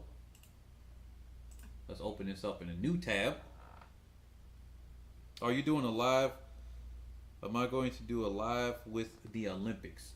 I am going to do a no, I'm not going to do live races on the Olympics. Oh, no, no, no. Because I will get my channel banned. I'm not one of those channels anyway. I don't have the rights to be covering these races. But what I will do is I will do videos and I'll do a live talk up before the Olympics and everything. And then I'll do, I can't do a watch party officially. Maybe I can do it where it's an unlisted one. And anybody that's in the Discord can share that link thing. You know what? I wouldn't even do that. If I did it, I would do it on a different channel. But I'm not even going to do that. So there are plenty of channels that do that. But I think it's too risky for me to risk putting a channel that I'm quite frankly building up so I can help get people into track and field. Get people ways that they can double their money. Get people into ways that they otherwise wouldn't look at cryptocurrencies because they think it's a scam because so many of them are. And because the bankers scare people off. And a lot of people are broke. And if you're broke, you're thinking your day-to-day money, not on ways to invest. And some communities, if you don't have something physical to touch, this is a very big thing in Nigeria, or a very big thing with black people in the U.S., a very big thing with the lower income people in Greece. So it's not a race thing either. It's more like some people, you need to have something physical or else they're like, hey, I don't like it. And this is where it's going, quite frankly. Live reaction. Oh, I don't know. Because FlowTrack already, when I did the video of that other one, FlowTrack copyright struck me. And I can't risk getting 2. I need to get a second one on something that's more like, because that was unexpected. I got to get a second one on something that I'm expecting to get. So if I do a live reaction or something along those lines, it's going to be something on, I already know I'm probably going to get a copyright strike. But I wouldn't do that unless I started getting like super chats and stuff. Because I can't risk getting the channel deleted and I didn't make any money off of that. That's what I got to be honest there. I can't risk, because this channel just took a lot of work to just build this up to almost 1,500 people here. It seems like it's easy, but it wasn't, because I got to still think about the titles. I got to put the images together, do the research on things that, because all these events I don't just watch. I actually have to rewatch some of the races before and to fill my mind with knowledge and stuff like that. So it's not that easy or non-time consuming. It's easier than some things I've done in life. I will be honest with that, but it's not easy putting it all together. So I just got to be honest with you. Donnie. This is interesting. So what this is let me stay on the topic here. Engine. So enginex.io. You can see the website right there. What this is this is something that allows you to connect your video games. And you can have a multiverse. There's something called Binance. We're starting to pull away from that now. Like it says, the multiverse. You go over here, you can connect one video game to another one. So you guys that play video games on your apps or something like that, I know a lot of my, most of the people that watch my YouTube channel probably wouldn't be interested in this part because they are 45 and up. Most of the people on my YouTube channel are 45 and up. I was surprised initially, but then I'm actually not surprised. So I do have a smaller contingency of younger people, but I would imagine, at least my assumption is that they wouldn't be as keen, the 45 and up crew, as keen to do mobile apps. But if you are a person that is doing a mobile app or a mobile game, if you buy something in a mobile game, what you can do is you can buy something in one game, let's say The Legend of Zelda, and take it over to a Super Mario, or you take it over to a Pokemon in those cases. Like, you don't show the live. I don't know. I can't say that I'm going to do that. All I do is I'm going to cover things that are head and shoulders above the rest. So if it's a standout performance, I will cover it. For example, if the 4x1 for the women's winds up being a dud, I probably won't even cover it. Like, that's what the purpose of my channel was originally. And it's now turning into something a little bit different. And yes, I could probably do that because I could probably make some money. But I'm not in this to make a whole bunch of money like that. I'm pretty wealthy and well off as it is now. I don't want to do things for free, no, but I will cover things that could be highlighted that are there. So I'm trying to figure out ways to garner attention. The shot put is a very interesting event to watch. It's very good to watch. Now, maybe more of the highlights and stuff, and maybe it's not live where you'd be like looking at it and waiting in between each athlete, but definitely seeing the athletes come up and go, especially if they're all going after records and stuff and hyping it up, it's one of the best events to watch. Same thing with the long and triple jump. But a lot of people don't go toward that. So, but yeah, I think I'm about done here. We're losing people here anyway, and I ain't just going to be talking to myself. So, with that being said, I am going to talk to you all later. Thank you all for coming out, and I'll catch you all on the next video. Peace.